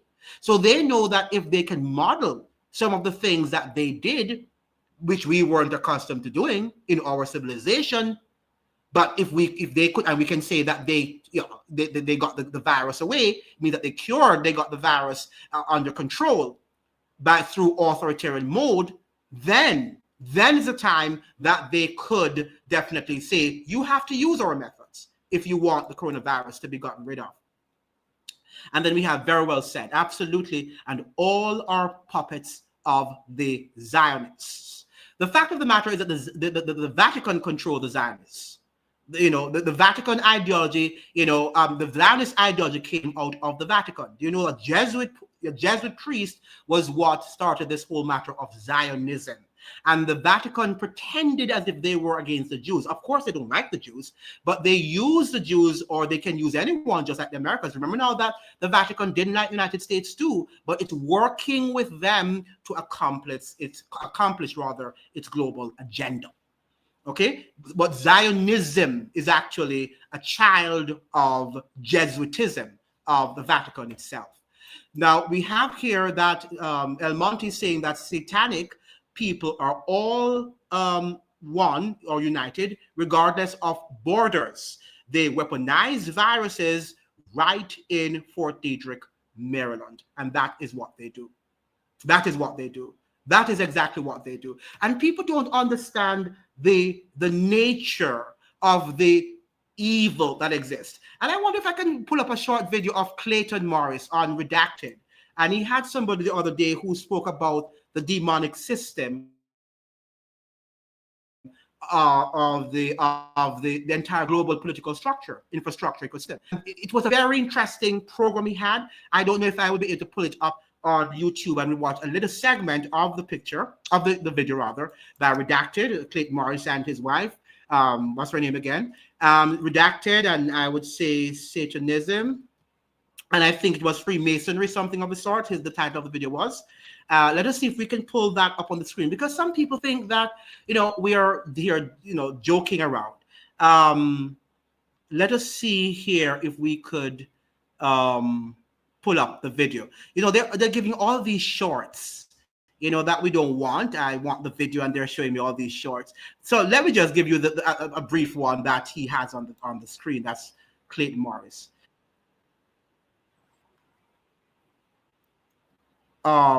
Let's look at this video from Clayton Morris, and then we'll see if we can find the other one. So let me get this Freemasonry. and we have, but there's a longer one that he had that I wanted to show. That one was very, very much more. Yeah, let me put it on. Let me put up the turn on the video. And says, no, I worship this. Then they told, you've passed, congratulations, you're a Freemason, 33-degree Freemason for life. And so they go away thinking that, well, hey, they are at the highest level of Freemasonry, but it's not. So yeah, the highest levels are demonic. It's crazy. That's crazy to think about. Hopefully this message is getting out there and people are aware that if they get to the 33 and they don't spit on the Bible, that they're hitting a wall, basically. They're not going to go past that. Can you talk about, because for some people who don't know what's going on here in the Satanism in Washington, D.C., it's large and it's been well documented. As you pointed out to me offline, you and I were chatting, you said this was well documented by journalist John DeCamp in his book called The Franklin Cover-Up. What happened here? People might not even know this story that happened in Washington, D.C. Sure. Well, John DeCamp, he was a journalist and also a state senator for Nebraska, and he uncovered extensive evidence that young boys from Boys Town, Nebraska, were being taken to Washington, D.C., and that they were being used in these kind of like honeypot operations against sitting members of Congress or high-level public officials, that whatever happened between those young boys and those public officials were taped, and that those officials were then manipulated or blackmailed into doing whatever it was that these Satanists want. If that Freemason... Okay, so we're seeing here that there is a sort of demonism, right, that controls our system. And I did read aspects of the book by Nick Cannon, and that is on the book that Redacted suggested. What's the name of the book again? He just said it, I forgot. About the cover-up, the Franklin cover-up. The Franklin cover-up. Try and find that book, guys, and read it. If you have children, you need to find a copy of that book, The Franklin Cover-Up, by Nick Cannon, I think. That book exposes a lot of the demonism and the Satanism that takes place there in Washington, D.C. But let us look at the CIA and also demonism. The Redacted carried a thing on it the other day, and I wanted to show you aspects of that because it was a very interesting and informative video. So we have the CIA and Satanism. I think it was Whistleblower or something of the sort. I watch so much videos that sometimes I don't even know what I watch. Whistleblowers. So let's get there. Sorry, I didn't have that saved. I didn't plan to show you this time tonight. So somebody commented and it led me to that. It prodded my thing to that. Redacted with, what's his name? With Clayton Morris. Hopefully it will come up. And they're showing us all these shorts. They don't want us to know this extinction level. Palantir just get exposed. Says mind control programs over Congress. Yeah, let me just see if I can see this. I think it could be this one. So let me just have you take off the advertisement and we're going to watch a brief segment. Okay, so let me share my screen with you. Hold on, because yeah, this is what it's about, discussion, and I'm remembering what I watched and trying to show you what's the mind control. And many of our minds are controlled, and we've got to get our minds attentive to what is happening in the world. Okay, good. So let me now, good. So it's now coming up on the screen much faster. Good. Sound like a conspiracy theory, something out of Jason Bourne movies where the CIA performs mind.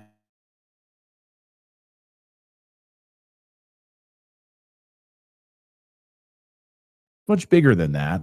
And it's not a conspiracy theory held today by the deep state, by the CIA, by the shadow government that is running things. How do we know that? Because our next guest was the victim of that. His entire family was the victim of an MK Ultra, some sort of directed energy weapon attack against his family. And that person happened to work for the CIA, 17 years as a CIA veteran. He's written multiple books on the subject, and his most recent book is Twilight of the Shadow Government, and how this deep state rot needs to be eliminated from America. Kevin Shipp is his name, and he joins us now. Kevin, thank you for being here. Welcome back to the show. Thank you to be back with you. So you and I have talked a number of times here on the show, but today I really wanted to zero in and focus on MK Ultra and mind control and these nefarious weapons that the agency has at their disposal, the deep state has at its disposal. Maybe you can just take us to a 30,000 foot level. When someone's saying this is a conspiracy to somebody like that. Well, that's what I used to think. When I was a good CI officer, I didn't think those things existed. This stuff is compartmented at the high levels, probably top secret SCI. I didn't know they were there until they were used on me, which was a great eye opener. And I had done an international investigation and uncovered a serious vulnerability in U.S. embassies where any foreign national in the visa section could go through the unclassified computer, hack in and identify the names and the addresses of our case officers and chief of stations, and by extension, their assets in that country. So I put together an extensive report, sent it to CIA management. I got a phone call from the division involved, ominous call from the division chief telling me to drop it, do not investigate it further. It would be my career. Then he hung up. Then my report was deleted from the CIA headquarters server. I sent it 4 times to the division involved. Each time they claimed that they'd lost it or they never got it. Well, my report leaked out to the Department of State senior IG, and I got a call one day. Listen, Kevin, we think you may be onto something here. Do not tell the CIA that you're involved in this or we're doing this. We're going to go worldwide and do an investigation in embassies and see if what you may have uncovered is true. Keep your head low, and you'll hear from us in about 3 months. Sure enough, 3 months later, the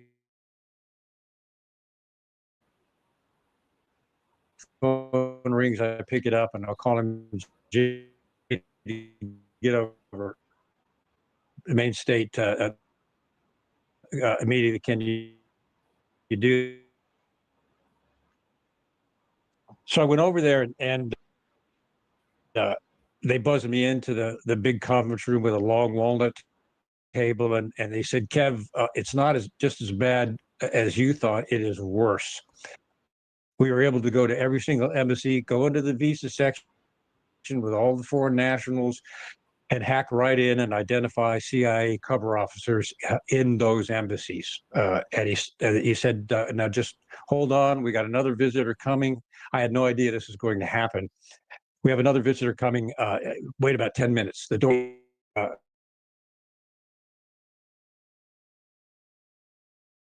For over 10 years and then covering it up. And he froze in shock. And I sat there and watched my career dissolve. And then they said, you can go now. Oh, and they said, one last thing. This report is going to be published to the entire intelligence community so they see what the CIA has done. Well, he walked out kind of in shock. I remember they thanked me, and I thanked them for all the work they did. And I went back to headquarters and was just kind of left on my own. And it was like I had a laser dot, figuratively speaking, on my back. I knew they were coming for me eventually. So anyway, they assigned me subsequent to that to a secret base inside the United States, and commanded that I and my family move onto this base. And they moved us into a house that the CIA knew was contaminated. The previous residents had been evacuated because they were very ill. So they moved us into that house intentionally on orders of the chief of the base. And within 3 months, everybody started getting desperately ill. My kids' throats were swelling up. I had to take them to emergency room a couple times. We were having severe headaches. My wife was basically bedridden with dementia. There was something we knew there was a poison in that house. It wound up being, the house was riddled through the walls with black mold. It was also leaking what's a mycotoxin, which is a chemical weapon that Saddam Hussein used in Iraq. It was the yellow rain. I found that leaking in the ceiling, and the only way you can find it that the CIA didn't count on was I researched and found a black light will cause these mycotoxins, iridescent green. So I hit the ceiling with the black light, and sure enough, there were mycotoxins leaking in, which is a neurotoxin, leaking in through the ceiling. Took my attorney back we left the house. Someone broke in. We came back, and to make a long story short, took my attorney back. We hit the ceiling in with a black light, and someone had broken in and painted some chemical over the mycotoxin, and they didn't realize I was using a black light. So we caught them breaking in and trying to cover that up. And I remember Clint Hero, my attorney, looked at me and he goes, "Man, this is like 3 days of the Condor." I'm like, "Goodness gracious." And then it got worse from there. So I contacted the CIA and told them, and we did. We filed suit against the rental company. We had a rental property on this residence, and we filed a complaint for the black mold. And I used that as the reason I had the authority to do this. I requested that the CIA give my attorney, Clint, B, a CIA clearance. Now, the CIA always refuses you having your own attorney. If you may know this, but you have to use a CIA attorney. They have to have control of all of your documents, all of your evidence. Okay, we can stop that now.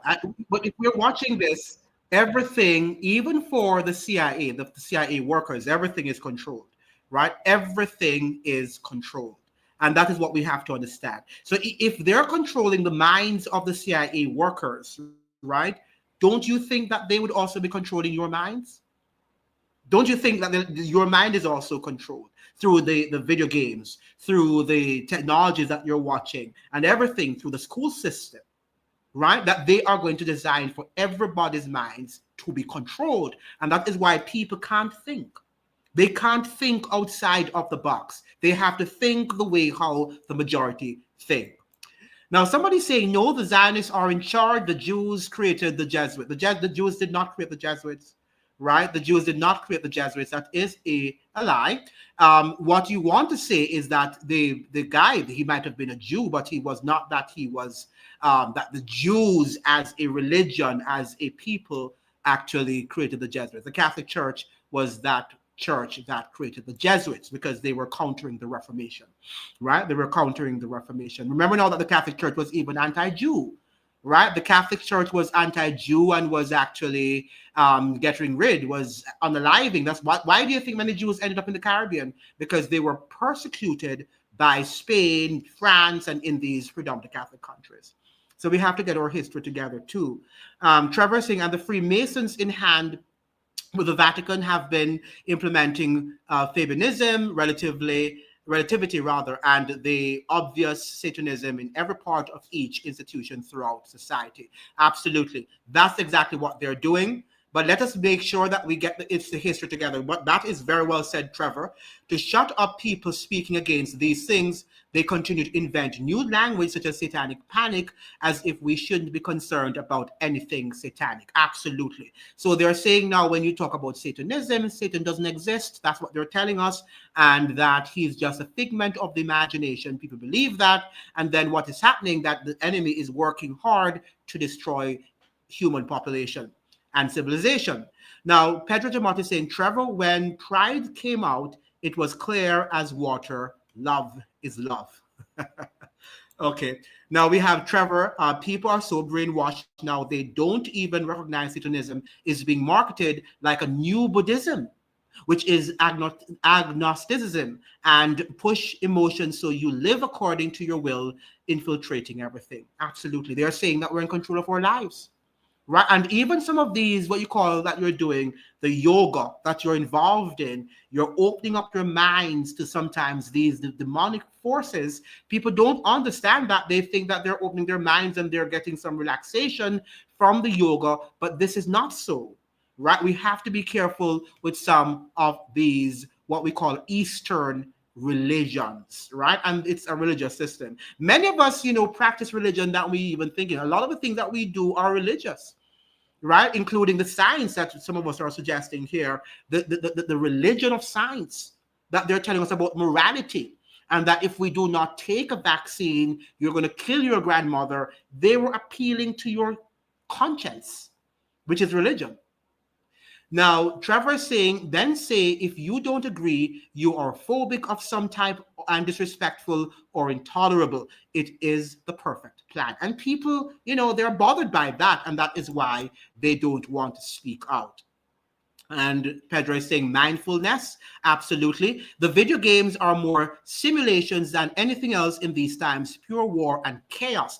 And notice the other day, was it in Jamaica? I think it was in Jamaica, but throughout the world, there was a family in Jamaica in which, I think 17-year-old and another maybe 18, and they killed the entire family, right? And we're hearing young people in their teens are killing off their brothers and their parents because that is what they see in the video game, and their minds are controlled. It's almost like when you're on combat, those who are in the military, they will tell you that their minds are also controlled. Their minds are controlled. You have to have a certain mindset to go and kill millions of people. And if they don't control their emotions, they can leave the military and kill you too.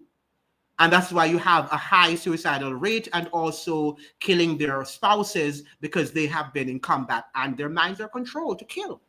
Their minds are controlled to kill. Okay? So they are doing the same thing with these video games, some of these movies that you're watching. And notice how they're doing it. They make it very subtle. So they involve young people playing of sports, right, with these video games, and some of which are very violent and warlike, controls their minds, and then they end up killing their family members. And you're saying, oh, I didn't grow him up or her to be like that, but you allow them to sit around video games every day watching nonsense, and it controlled their minds. Now, Sunflower Jam is saying, I still wonder why there is some of us awake to what's happening. There are so few of us. Because in this world, Trevor, Sunflower rather, there are always a few of us, never the majority.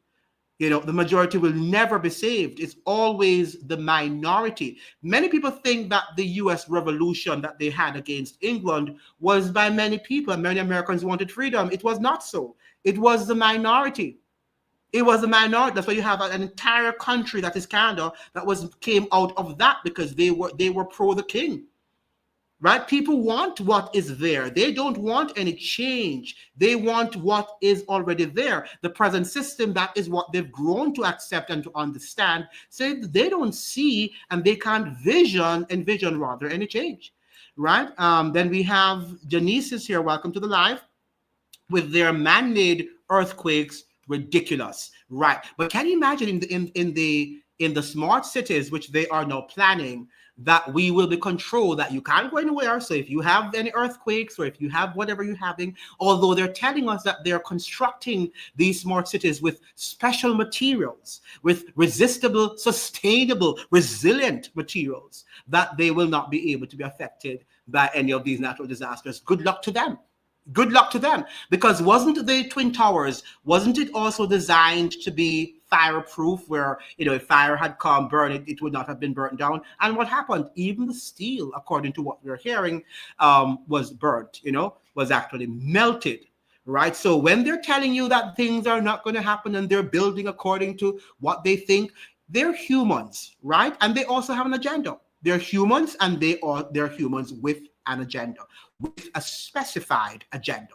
Please share the live, like the live, so that we can have the algorithm send it to many. It's a very important live that we're having here. Don't take it for granted. Now, Janice is saying, just now they will charge people for breathing.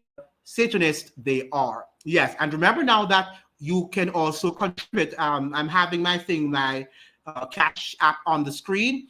You can also give your moderate contribution to sustain the program.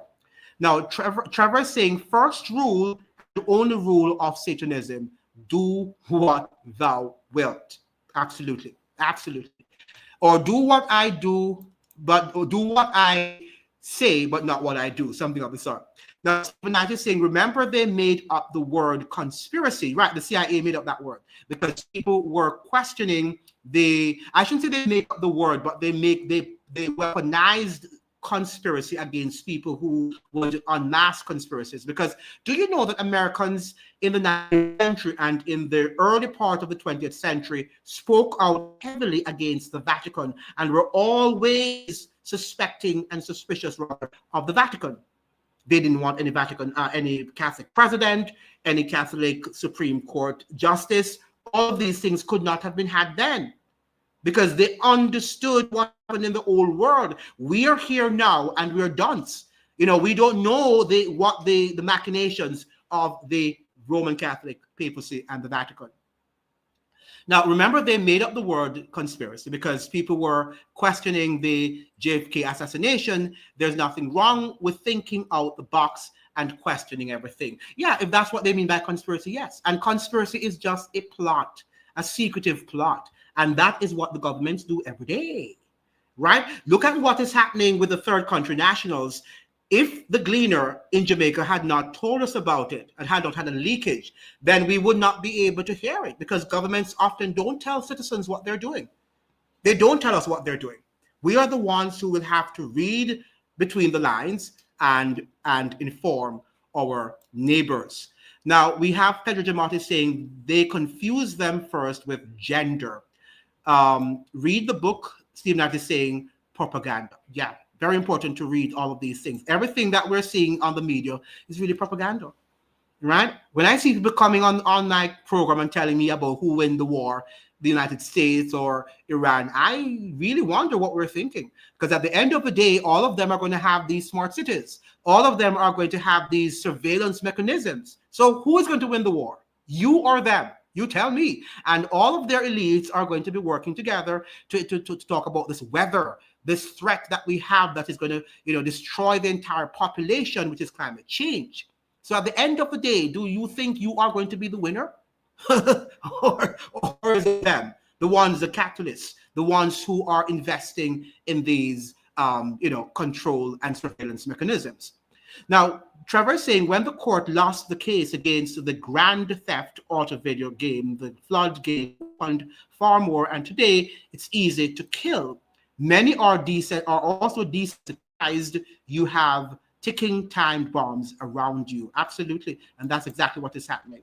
Now, Trevor is saying we have children soldiers around us as a result, just waiting for things to blow up. Absolutely. And it is sad to see everyday children actually killing their family members because they have been crushed. And the book that I told you about, the Franklin cover-up, you need to read that book. It will make your skin crawl. When I talk about the level of demonism and child sacrifice, all you're hearing about Epstein, that will even make you even vomit more. Okay? Because these are children you're talking about now. At least we want you to talk about Epstein, and some people were involved too with the Epstein case, but most of them perhaps were young adults into whatever. But the fact of the matter is that with this Franklin cover-up, I hope I can invite him on the channel one day if he so desires. If he accepts my invitation to explain to you this ring, right, and how Washington is so corrupt. And you not really trust any of them to have your children, not even to look at them. Now, so we have Marie. Good night, Marie. Good evening, Professor and Caribbean family. I shared the live on 3. Thank you so much. I am a little occupied, but I'm listening. Thank you so much. I know you're always doing that and supporting the channel, Marie. Then we have Trevor saying, Steve, not conspiracy. It was the term conspiracy theorists, which they made up. Right, because conspiracy has always existed. Yeah. And then we have the Trevor. They are taught to be victims, oppressed, and diagnosed as oppressed. I love that. And then we have Trevor saying, ostracize the free thinkers or those resisting by creating weaponized terms in this new cancer culture being practiced. And during COVID, didn't they weaponize a lot of words against us? Right? Even Noam Chomsky was saying that those of us who did not accept the V should be exiled. Should be what? Exiled. So now they're going to have their exiled places with the third countries. So now if you are going to dare contest the state, you sent to another exile. They don't have to, they now have it. They're now formulating those laws. So you can be exiled there and shut your mouth up. Now, Sunflower Jab is saying we have to question everything. But that is also a biblical injunction too, The Bible says we should prove everything. Prove, which means that you have to test everything. Test every spirit. Not because you go to church, you're going to believe everything the pastor says. You've got to read for yourselves. You've got to question. You've got to, engage.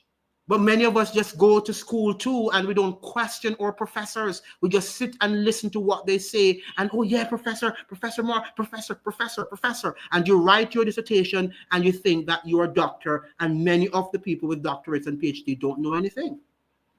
Don't know anything, very little, because they have been mesmerized and brainwashed. Now we have Stephen Knight is saying, yay, Trevor, that's what I meant to say. Right? And if you are a person who question and challenge things today, even in the academy, you're not going to survive. You're not going to survive this world, because this world is a world in which people want people who are malleable and pliable. And that's the system that they have trained our minds to accept. Right? So this is really an interesting live, and I wish more people could have been on the live to see what is happening, because this is a digital control. We are becoming fast. We're being fast tracked into a digital colony, or into digital colonies. So what we have to understand, that everything now, as of now, will be based on your digital information that you're going to give to the government. So everything about us is going to be digitalized and can be used against us. Now, you don't have to live in I don't want you to be frantic and paranoid. What I want you to do is to be informed, that you know and how to, maneuver your way, because we have to live in the world. We have to live in this world, and we can't just go and live like nuns and, exile ourselves to a mountain like some people do, right? We have to live in this world, but we have to live intelligently. And we should understand the agenda. If you think, do you think, look at Nurse Campbell from England. He's saying, had he known what he now knows about the vaccine, he wouldn't have taken them. Right? That's what he said. Now, we can say, well, I didn't take it. But the fact of the matter, if you are informed, then you know that you are not going to take it. And some decisions that they are going to ask you to do, things that they're going to ask you to do, you're going to say, I am not going to do it. Right? I am not going to do it. Because why? You are properly informed. And that is what this program is all about. Proper information, so that you can become much more enlightened. Petra Jamat is saying, when questioning in school, you'll be termed disruptive and put out from experience. Absolutely. Absolutely. And you will be wondering, they're going to wonder if you're sick, or, something is wrong with you, you're too hyperactive. And Steve Knight is asking, did the Franklin case involve the Reagan and Bush? Yes, it did. It did.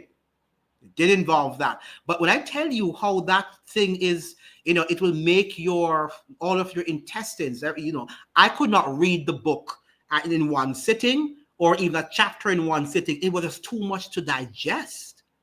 It was just too much to digest, to see how they treated children, innocent children. And most of them were in these homes, these, what do you call them now? These these boys' homes and, girls' homes and children home in the United States. And I've been to some, because I used to tutor some of the students there in the United States, and I've seen a lot of, it's not pretty. It's not a pretty sight. And my heart went out to the children to be in a lot of these institutions. But, they have no other way, because particularly many of our Black parents, they were on drugs, and their children had to go to some of these homes so that they could be at least live somewhere. I can't say protected, right? But at least they could live somewhere. Trevor says, tyrants always start with doing injustice to the bullies, and the masses cheer for the justice applied right into the Constitution, and then it's furiously turned against them legally. You're correct. Well said. John Campbell trusted science before he questioned it. Yes. And not only, John Campbell was also just, was stubborn, because many people came on his program. He also interviewed people who were injured by the V, and he saw their injury, and he was saying to them, go and take it. We don't want to delve into any conspiracy theories. That's what he was saying. John Campbell was saying, until he eventually went and it injured him. And it's after it injured him and his body, his whole metabolism changed, and he was sick, then his whole story changed, right? And that's why we can't follow people. We can listen to them, but we must also be able to make wise and intelligent decisions. Right. I know you can't eat it twice. I would love to if you could eat it 1,000 times, but you can't eat it, hit it twice. That's true. Now, Stephen Knight is saying because a lot of kids went missing during those. But it's you can if you can get. It's also online to Stephen Knight. I think it's called the Franklin cover up. The Franklin cover up. Let me write it on the thing. Let me get it on the screen. Where did I get here? The Franklin cover up. Let me write it here. The Franklin cover up. And I think it's by Nick Cannon. If you can, if anybody can research it for me on Google, because I might not remember his name, as I normally don't. The Franklin cover up, something of the sort. Where did I go now? The John Campbell. And then we have, because a lot of kids went missing during those two administrations. Yes, many kids, a lot of the kids went, and he did. And I tell you, I am Adventist, and he mentioned names. He called, including Adventist homes. It was sad. It was embarrassing to what he actually, unmasked. It was really, really nerve-wracking. The old man in a wheelchair warned I about him early in the COVID. Okay, yes, right. And there was a young man. Remember the young man from, I think he was from Arizona, and he had a girlfriend. He was in his 30s, and he used to do like these very, what do you call the extreme sports, right? He was into extreme sports, and he would do these, mountain whatever.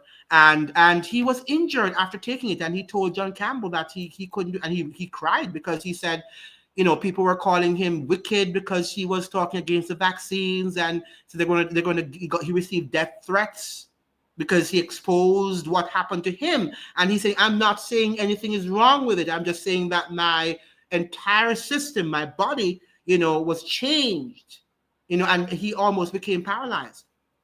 Right.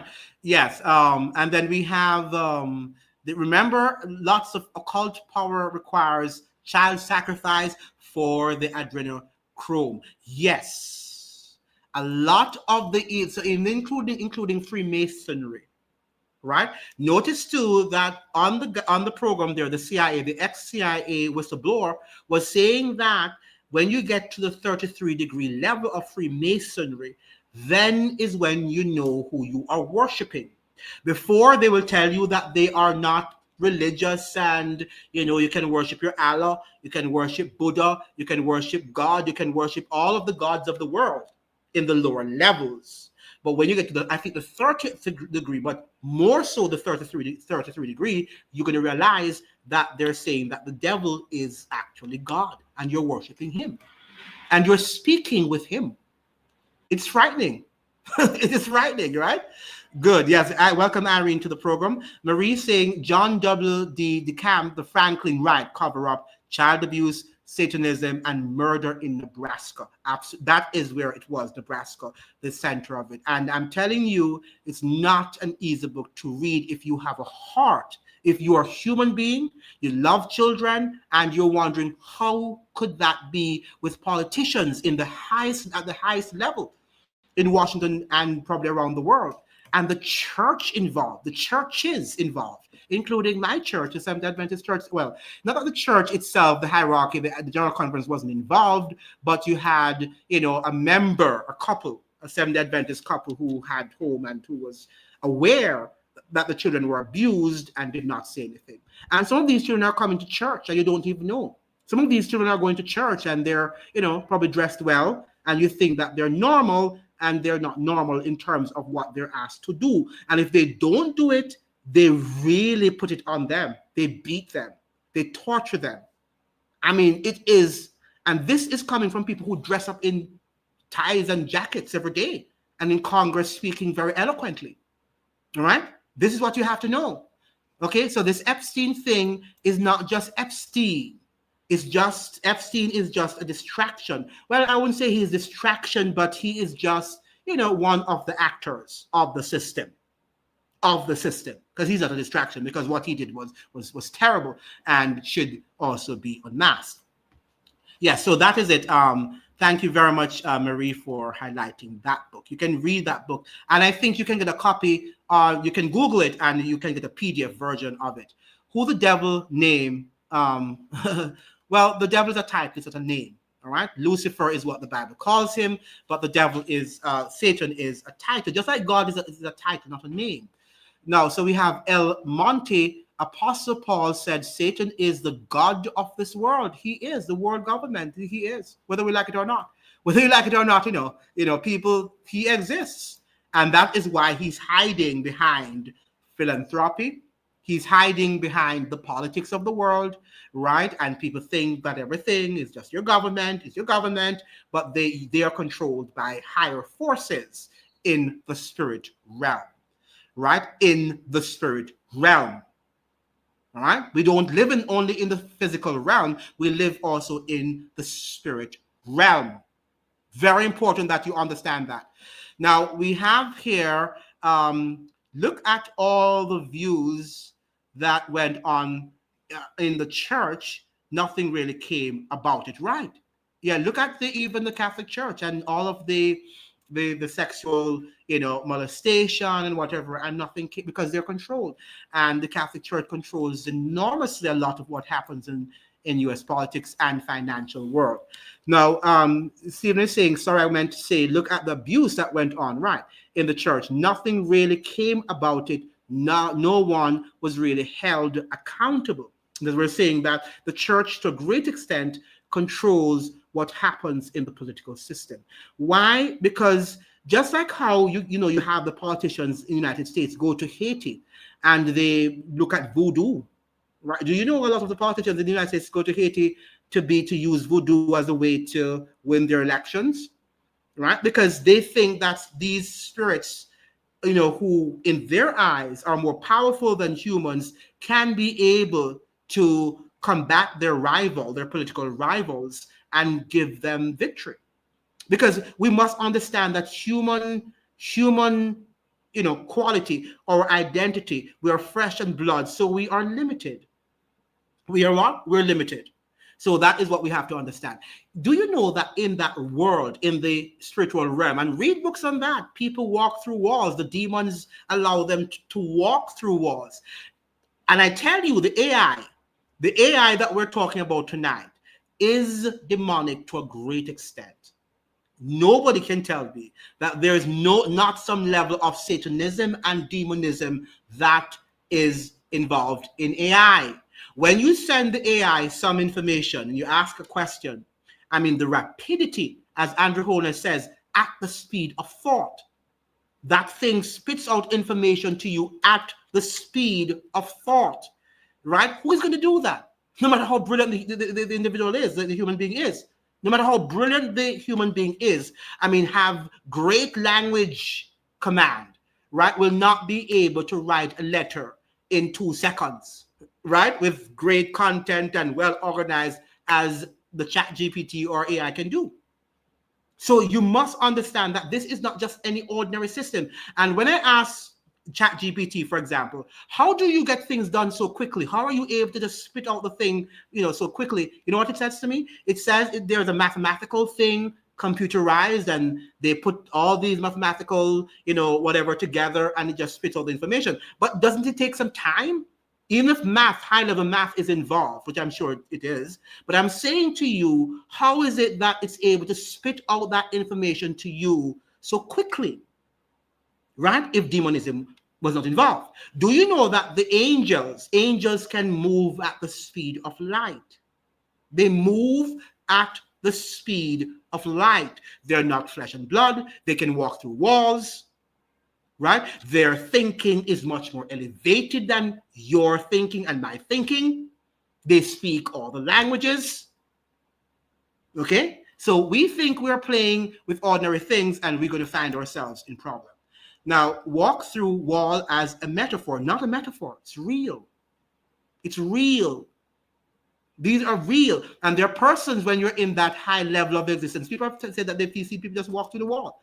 And now they're telling us that they have, cameras they have cameras that are able to look through the walls.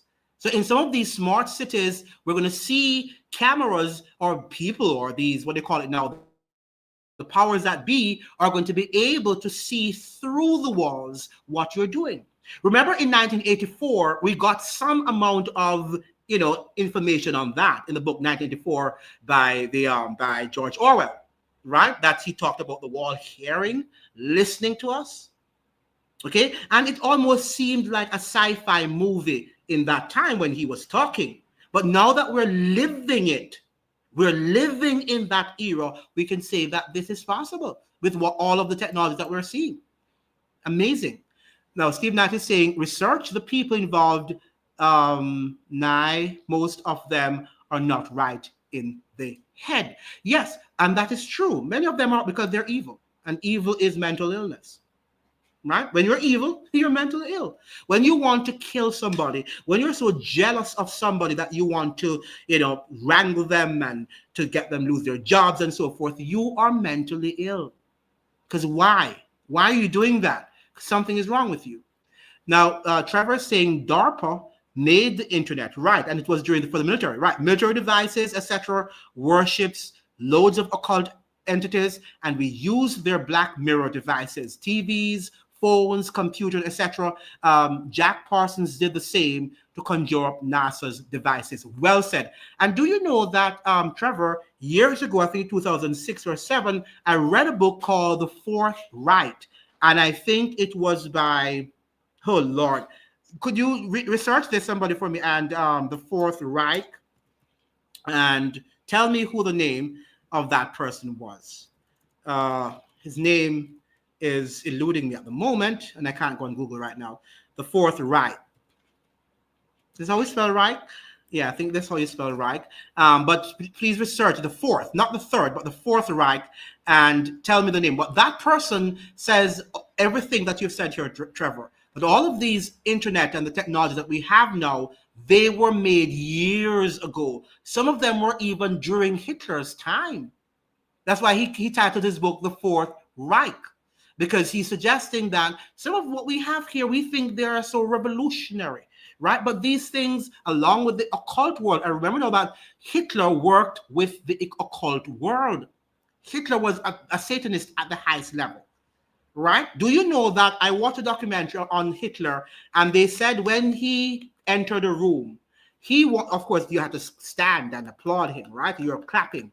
Now, when he decides to sit, and if you, the last person, if you're not clapping, you could be killed, right? So it means, therefore, he was this sort of person who was so attached to demonism that he scared the life out of people. Trujillo of Santo Domingo was another one, right? So we've had a lot of these demonic people around, right? Slavery was demonism. There's no way anybody can tell me you can look at another human being and torture them the way in which the slave masters tortured them, including children, and didn't feel any way. How did you sleep? And some of them, some of them even bit them. They bit them with their mouths, right? The slaves, because sometimes they wanted to know if the slaves were healthy, and some of these white planters would bite them, and it's almost like their sweat would give them some whatever to save their healthy or not. Even the father of the atomic bomb admitted to speaking to entities, then bomb, he died too. Yeah. And if you read, thank you, Marie, again, that is correct, by Robert Van Campen. If you read about the music world, right? What happens in hip hop, dancehall, and the popular music of the world, read about some of these people and how they're telling us that they get their inspiration from Lucifer, from demonic realm.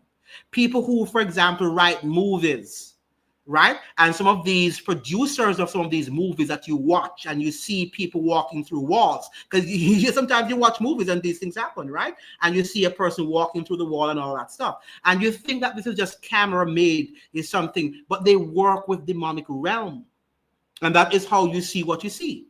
So some of us are even literally watching demonic movies and we don't even know, because because Hollywood is linked with the occult. Hollywood is linked with the occult, whether you like it or not. Hollywood, right? It's demonism that they practice there. Now, Trevor is saying, yes, lots of occult practices and bonds were made by the Nazis, and when the war was over, they exonerated the scientists in America and gave them their new start. Absolutely. Okay, and remember too that lots of the Nazi people during Operation Paperclip came to the United States, went to the United States under Operation Paperclip. So when they say that the United States was against Nazism, the United States actually what? Imported lots of Nazi people to, where am I now? Did I miss some of your comments? Z, did I miss some of your comments? Okay, let me see if I can go back up. Yeah. Z say data brokers are known to us in the Caribbean take our personal and intimate data from our social media and credit card behaviors and sell it off. That's digital imperialism. Absolutely. And they do that across the world. Whenever we're giving all this information, it's not just because they want you to, get information and to get your money and all that stuff. It's also to sell your information. And that is why, Z, that when we are looking at things, the algorithm already knows us and knows what we look at, because everything is interconnected. And that is why they're making these smart cities, because the more they make us and they give us, we will be on the same connectivity, because as Andrew Holness says, we're going to be connected. So the same system of internet connection will be the same system that controls everything.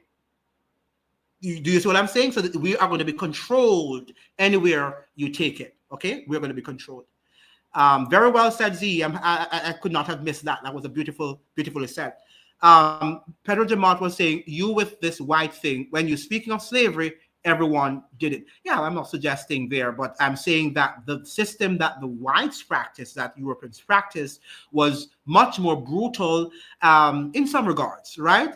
Because in the sense that they said that, not that you didn't have some brutal form of slavery, because what the Jews and the Holocaust, and when you read the Dark Ages and what happened to the Protestants, when during the Dark Ages, it was not pretty there too, right? But what I'm saying is that at least they never said that they were just chattel, right? That they weren't individuals, but Europeans said that Africans were not people. And that is what made it a little bit more brutal than other slaveries that would have been practiced in prior times. Yes, I'm not. So I'm like you, Pedro Jamata. I'm not so obsessed with European slavery. I'm obsessed with human evil. And the fact that human beings can be evil, whether you're white, black, or Asian, or British, Jamaican, Barbados. I don't care. Yeah, Trevor says yes. Lots of occult practices and bonds were made by the Nazis. And when the war was over, they exonerated the scientists. I think we read this already in the American, gave them their new start. Yes, absolutely. So we know that Nazism is a part of U.S. fascism. In fact, it's worse, as we were saying, Mr. Pira and I were saying the other day. Pedro Jamati is saying the blacks had merchandise selling everyone. We're not competing now who is, which system was what we're trying to do, because slavery is slavery, right? And whether it's the whatever, we're just saying that, that was the worst. I think that is maybe not very debatable. It's not debatable in terms of the fact that the Europeans were the ones who practiced the most, hateful and brutal form of slavery, in the sense of calling another human being chattel, that he was just an object, he was nobody.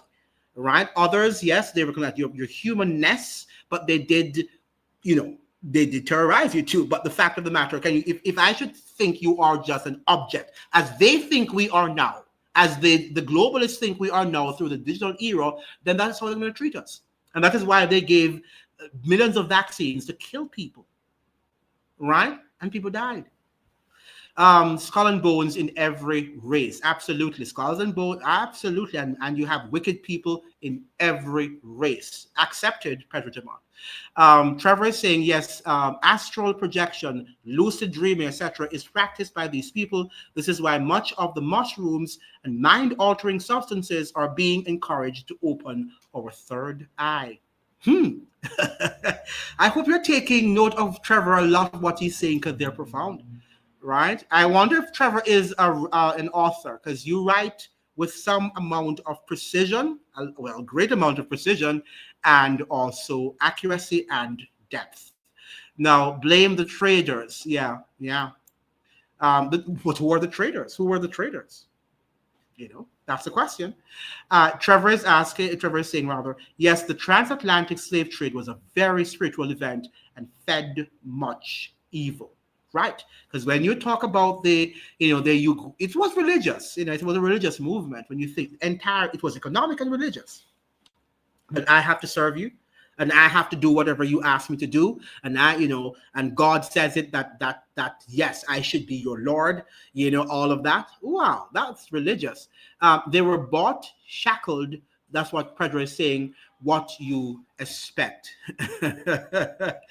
I'm not expecting. What I'm saying that it was brutal.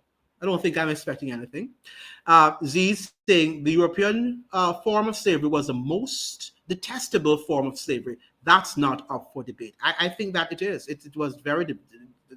And we're not saying here, Pedro, that the other forms were not also brutal and evil, right, and despicable. But this one was despicable, and it lasted for such a long time.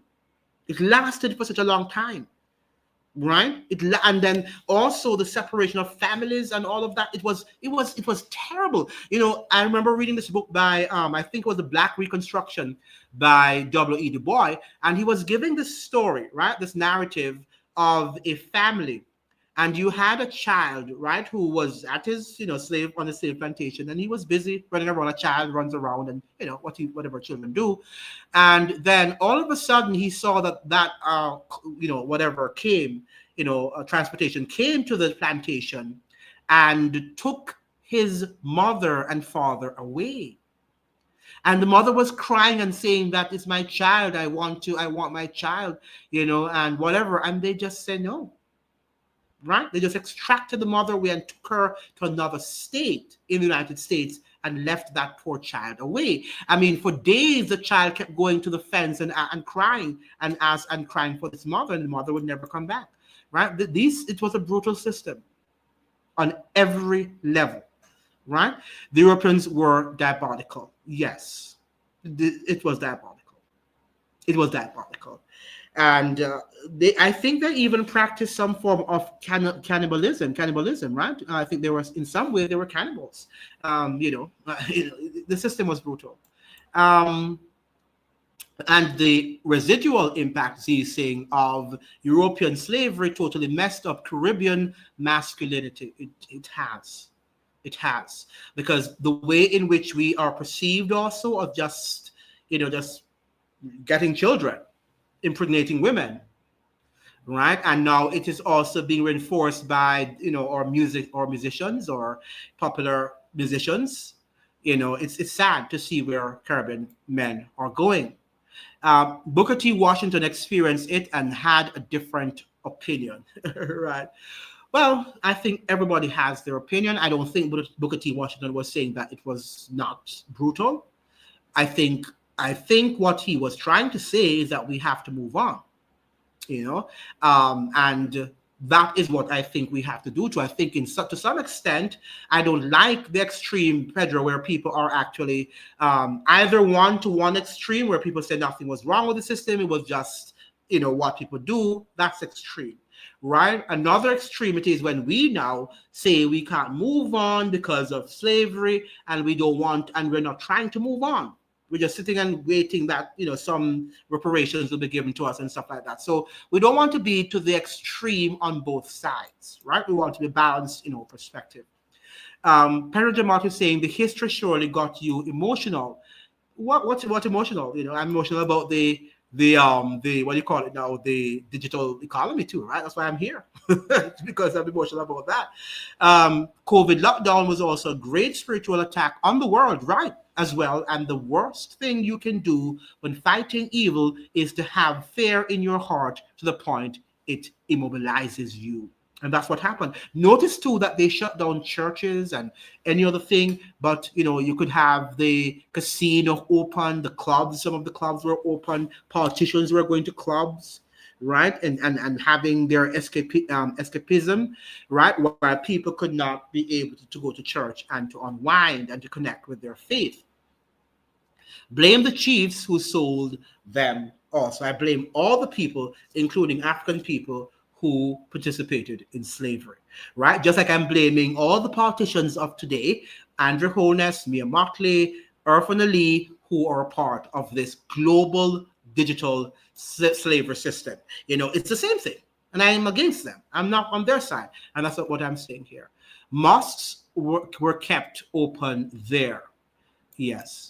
And we have here one positive experience versus 24 million negative experiences is not a comparison. Absolutely. And that's what we have to understand, that it was correct. Because in some cases, they'll tell you that on the slavery, the slaves were fed, right? So they didn't have to worry about health care and their food, but they were, their labor was exploited and they were immobile. So we can't say that. And let me see if I can get something here too. Give me 1 second, guys. Oh.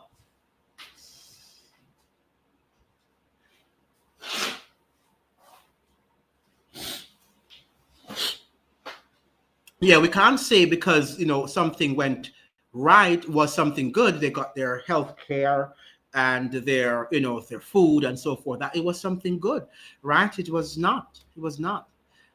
They were property, right? They were property. But they weren't property. I keep on correcting people, including a lot of white people, even people who've taught me. They were not property.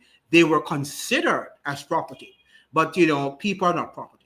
They were human beings just like these Europeans. Well, they were considered property. But you can't make me just like if you treat me like I'm stupid. I'm not stupid. But if you want to think I'm stupid, then fine, But the fact of the matter, I'm not. So you can consider me to be a stupid person, but I am not stupid, right? So they were considered they were considered property, but they weren't.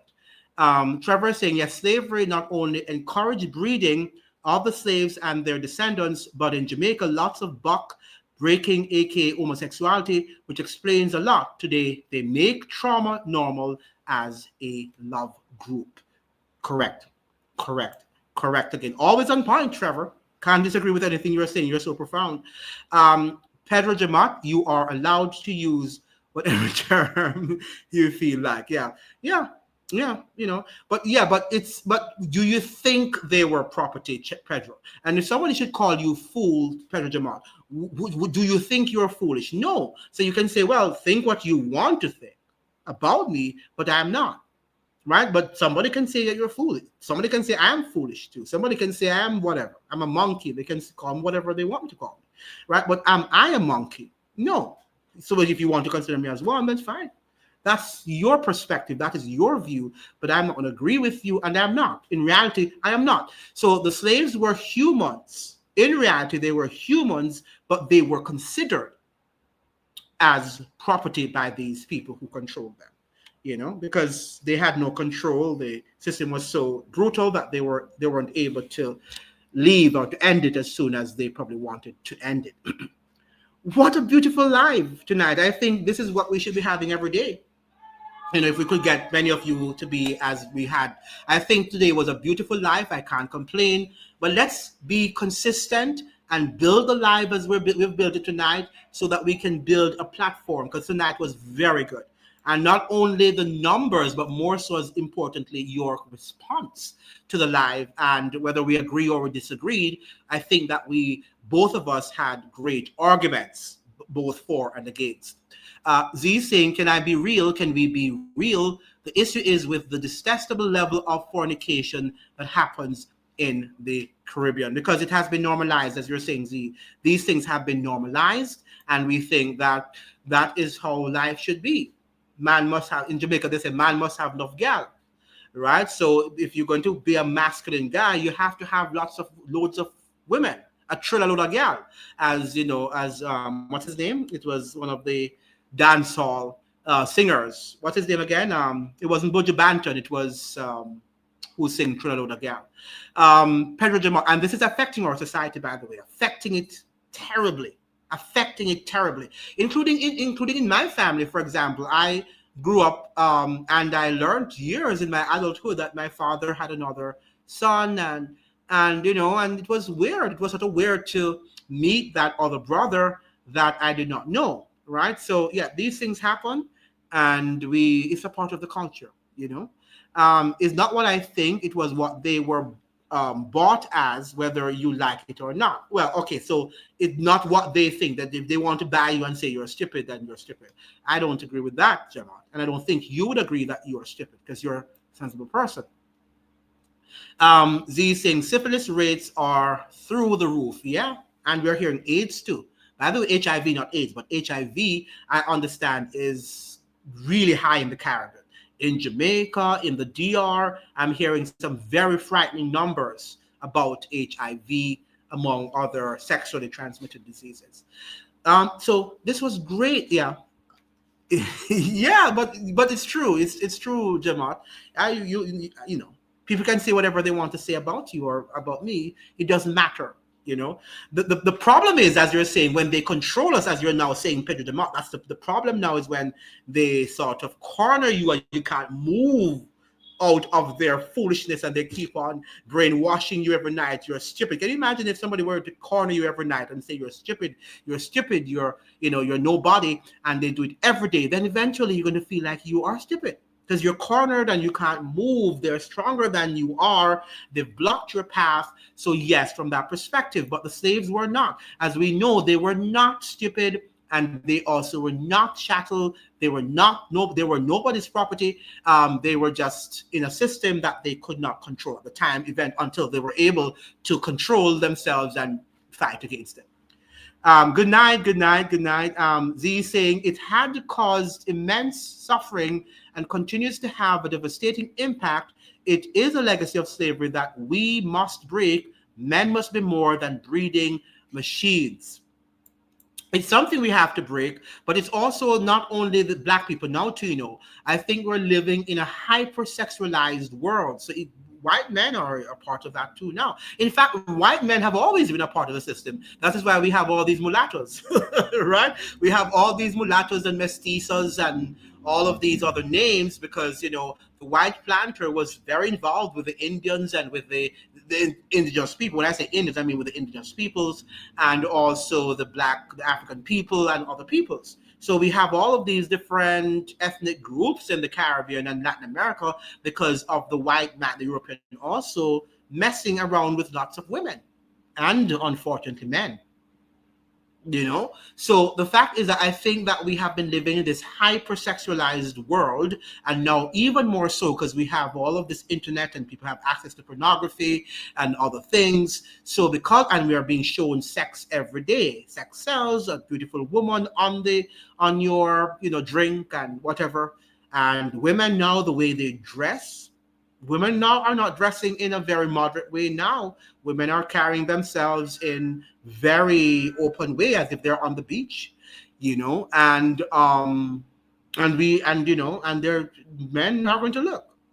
And then because men are visual creatures, so there are so many things that we've lost, both on male side and the female side. We've lost a sense of, I don't know, of humanity, because how can you dress like I see some women coming out, they're barely, dressed, their buttocks, their vagina is almost out, and you're really wondering, how can you dress? How can you come out like that?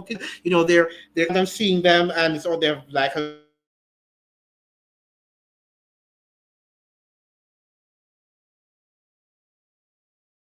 but it is what it is. But We have lots of children, lots of slaves for the system. People need to change their perspective when thinking slaves only look like the characters in Roots and other media and see the systems and themselves. We have to read about it. And this is well said. I could not have said it better. I think that we have romanticized it. The movies, as Trevor is saying, have romanticized slavery, where we don't see it in the brutality that it was, right? And if we read it for ourselves, we create our own picture of it in our minds. I think that we would talk against it and not, just say that it was just a system like was just a bartering system. It was terrible, the terrible system. Yeah, thank God to feminism. Right? Feminism is creating that thing where women are pretending that they don't need men anymore, and they can do whatever they want to do. They can dress how they want to dress, and men should not see them. But you don't want to do that, right? You don't want to do that. It's almost like, I know what triggers you. I know what word to say to you, and it triggers you. So if I call you something, it triggers you, and you begin to not want to fight or whatever you're going to do. The same thing, women should understand that men are visual creatures. So when you dress and you don't, cover your bodies well, then men are going to look and they're going to want to approach you. And they're going to want to think about the private, whatever you do in the bed, right? So that is, we have to be pragmatic about these things. And we're not talking about these things. We think women are thinking that, I should be free and I can dress anyway. It doesn't work like that, right? It doesn't work like that because it's biology that men are going to look. They're going to be, attracted to you if you're looking good. Z is saying, can we be saved? Or is this how the book will be fulfilled? The book, what's the book? Is the Bible talking Z? Now, how can we be saved? The Bible says that we have to believe in Christ. That's the only way we can be saved, if that's what you're asking me. Trevor is saying, slavery today has been fully optimized. Similar to AI, the system has been automated. Breeders breed, slaves slave. Right, slaves slave. Slave masters continue to own and expand without having to forcefully keep you in line. Beautifully said.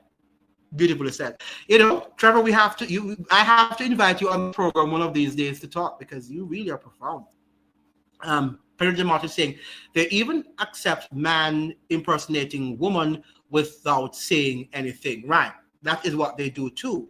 And then they complain how they're not getting men, and they, the same feminists who say they can live without men, then they complain how they can't marry, and because it's just too much. The society is confused. Society is confused. Beautiful discussion. Now tomorrow, what should we talk about? I mean, every time I talk about Haiti, you guys don't show up. It's almost like Haiti is not important to us anymore. Can we talk about I'm trying to invite, what's her name? The lady from Haiti. She's a professor in the United States. What's her name again? Jemima Pear. But she's not responding. So I think I'll just have to see if I can continue calling her and see if she can come on the platform one of these nights to share her insights with us as to what is happening in Haiti with the deportation and the Syrians, and what her impression of where we're going with this sort of new immigration law. So hopefully I'll be able to get Jemima Pear on the platform. Yes, Haiti is very important for us to discuss. But whenever I come online, though, sometimes you don't come. You just, important topics you ask me to study, and you don't come. And you just have me here by myself, and then the algorithm kills the video. Saying, but should men not practice to be disciplined? Can men be genuinely strong enough to resist temptation? Didn't Jesus demonstrate it? But he was a God man. We can't do it of our own because our nature is sinful. And that's why Christ came to show us how to live a righteous life. But he was a God man, even though he was human, but he was, he didn't have a sinful nature, a sinful body without a sinful nature. We have a sinful nature. So as soon as you look at a woman, a beautiful woman, the first thing that comes to you is, does she look good? Her curves, you're looking everywhere that men normally look at, right? And that is why it's important for women to work with men, as well as men to work with women, as what triggers us or what does not trigger us. Even a relationship, men should know what triggers a woman.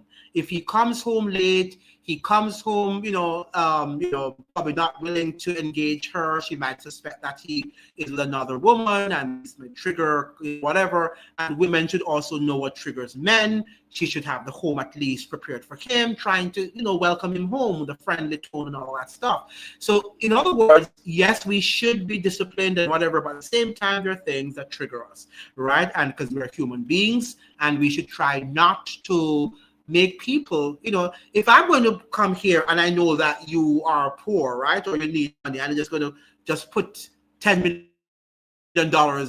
in your reach, many people won't, and I would not steal the money, but there are people who would steal if you're just flashing $10 million before them, right?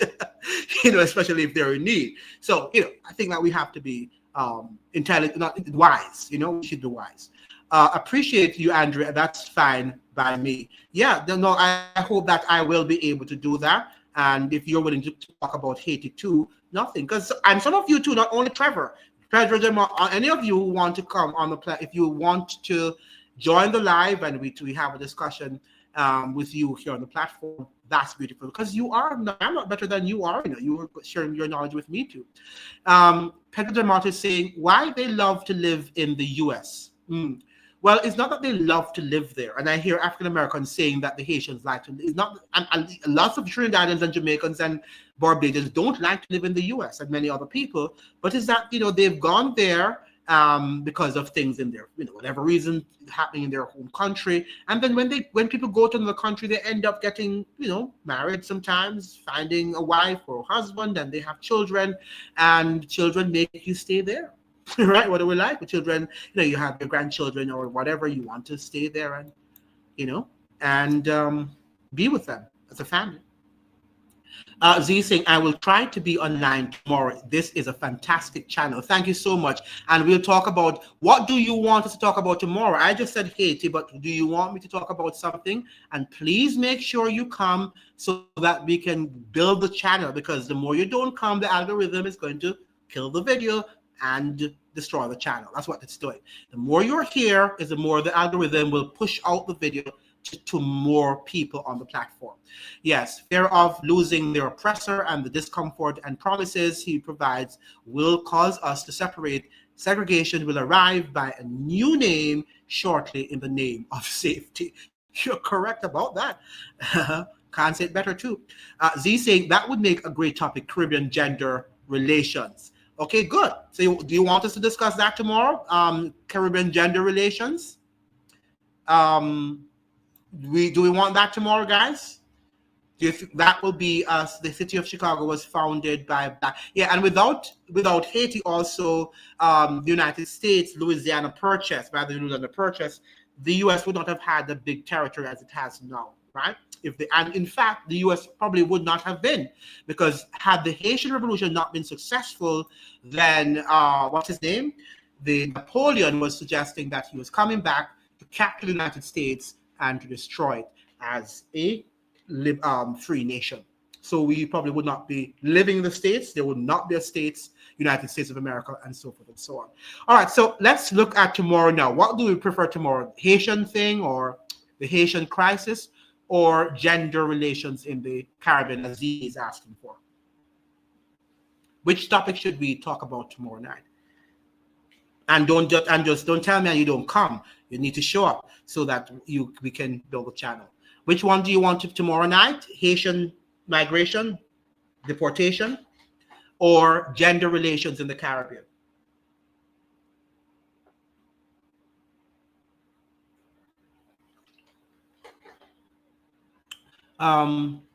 Or for me, okay, Haiti. Okay, good. So Haiti. Yeah, so we'll look at Haiti. Trevor, interesting enough, paraphrasing what Clarence Thomas mentioned, is the hate and indoctrination of immigrants who will have birthrights to the United States, making them sleeper cells. Yes. So tomorrow night we'll have Haiti, right? Am I clear? And then maybe in the other night, D will have the gender. If we have a good Haitian discourse tomorrow, and you show up and you are participating the way, and you share the live. As soon as I make the live, you share the link with many people on your platforms and other of your friends, and we can have a good discussion about Haitian, migration and the situation there. Then the other night after tomorrow is what? Tomorrow is Wednesday. Then Thursday night we'll have on gender relations in the Caribbean. Either one between what time will be live. What time is better for the live? Is it night? Do you prefer it at 8? Do you prefer the live to be at 5, 6? What time do you prefer the live? I was thinking at 8 was good, but sometimes you just don't show up. I don't know what time you want to show up. If most of you show up, within a certain time, then that's the time I'll make the live. But sometimes you are inconsistent in the time you show up. What do you mean by gender relations? I mean how men respond to women and vice versa. How we probably look at what trans trans people and all of that stuff we will talk about in this gender thing. All right, 8 o'clock is best for everyone. Is 8 p.m. Yes, please don't forget to like the live and also to share the live even after you come off the platform. Share the live with your friends and families so that they can watch. Yes, 8 p.m. Is 8 p.m. good for everyone? Is 8 p.m. good for everyone, or is it 7 better, or 6, 7, 8? Which is better? Because many probably people want to go to bed early. 8, good. All right, good. So any other 8? Let us have 6 more 8, and then we'll go for 8.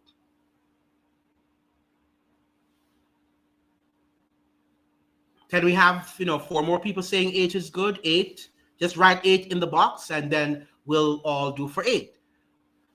But don't tell me that it's too late and you go sleeping, right? 8 is good for Trevor too. Okay, good, right? Sunflower. Let me have probably 3 more, and then we will finalize that. That is so. I'll set up the live for tomorrow for Haiti, and we will, and I will try to see if I can get Professor Jemima Pear. Hopefully she will. Yeah, I think 8 would be good too, because I think she is living in British Columbia. So it might be her 6 or 5 p.m. So probably that would be a good time for her to speak on the issue. So 8 would be good. So we'll do it for 8 tomorrow, okay? And we'll do the Haitian crisis tomorrow. Thank you so much for joining. This was a great live. It was, well spent. And I think it was on a topic that was necessary. And you guys showed that you were knowledgeable of the subject and you understand the implications from here on with this AI and the smart cities in the Caribbean. Thank you so much, ladies and gentlemen. Good night and have a great night. See you.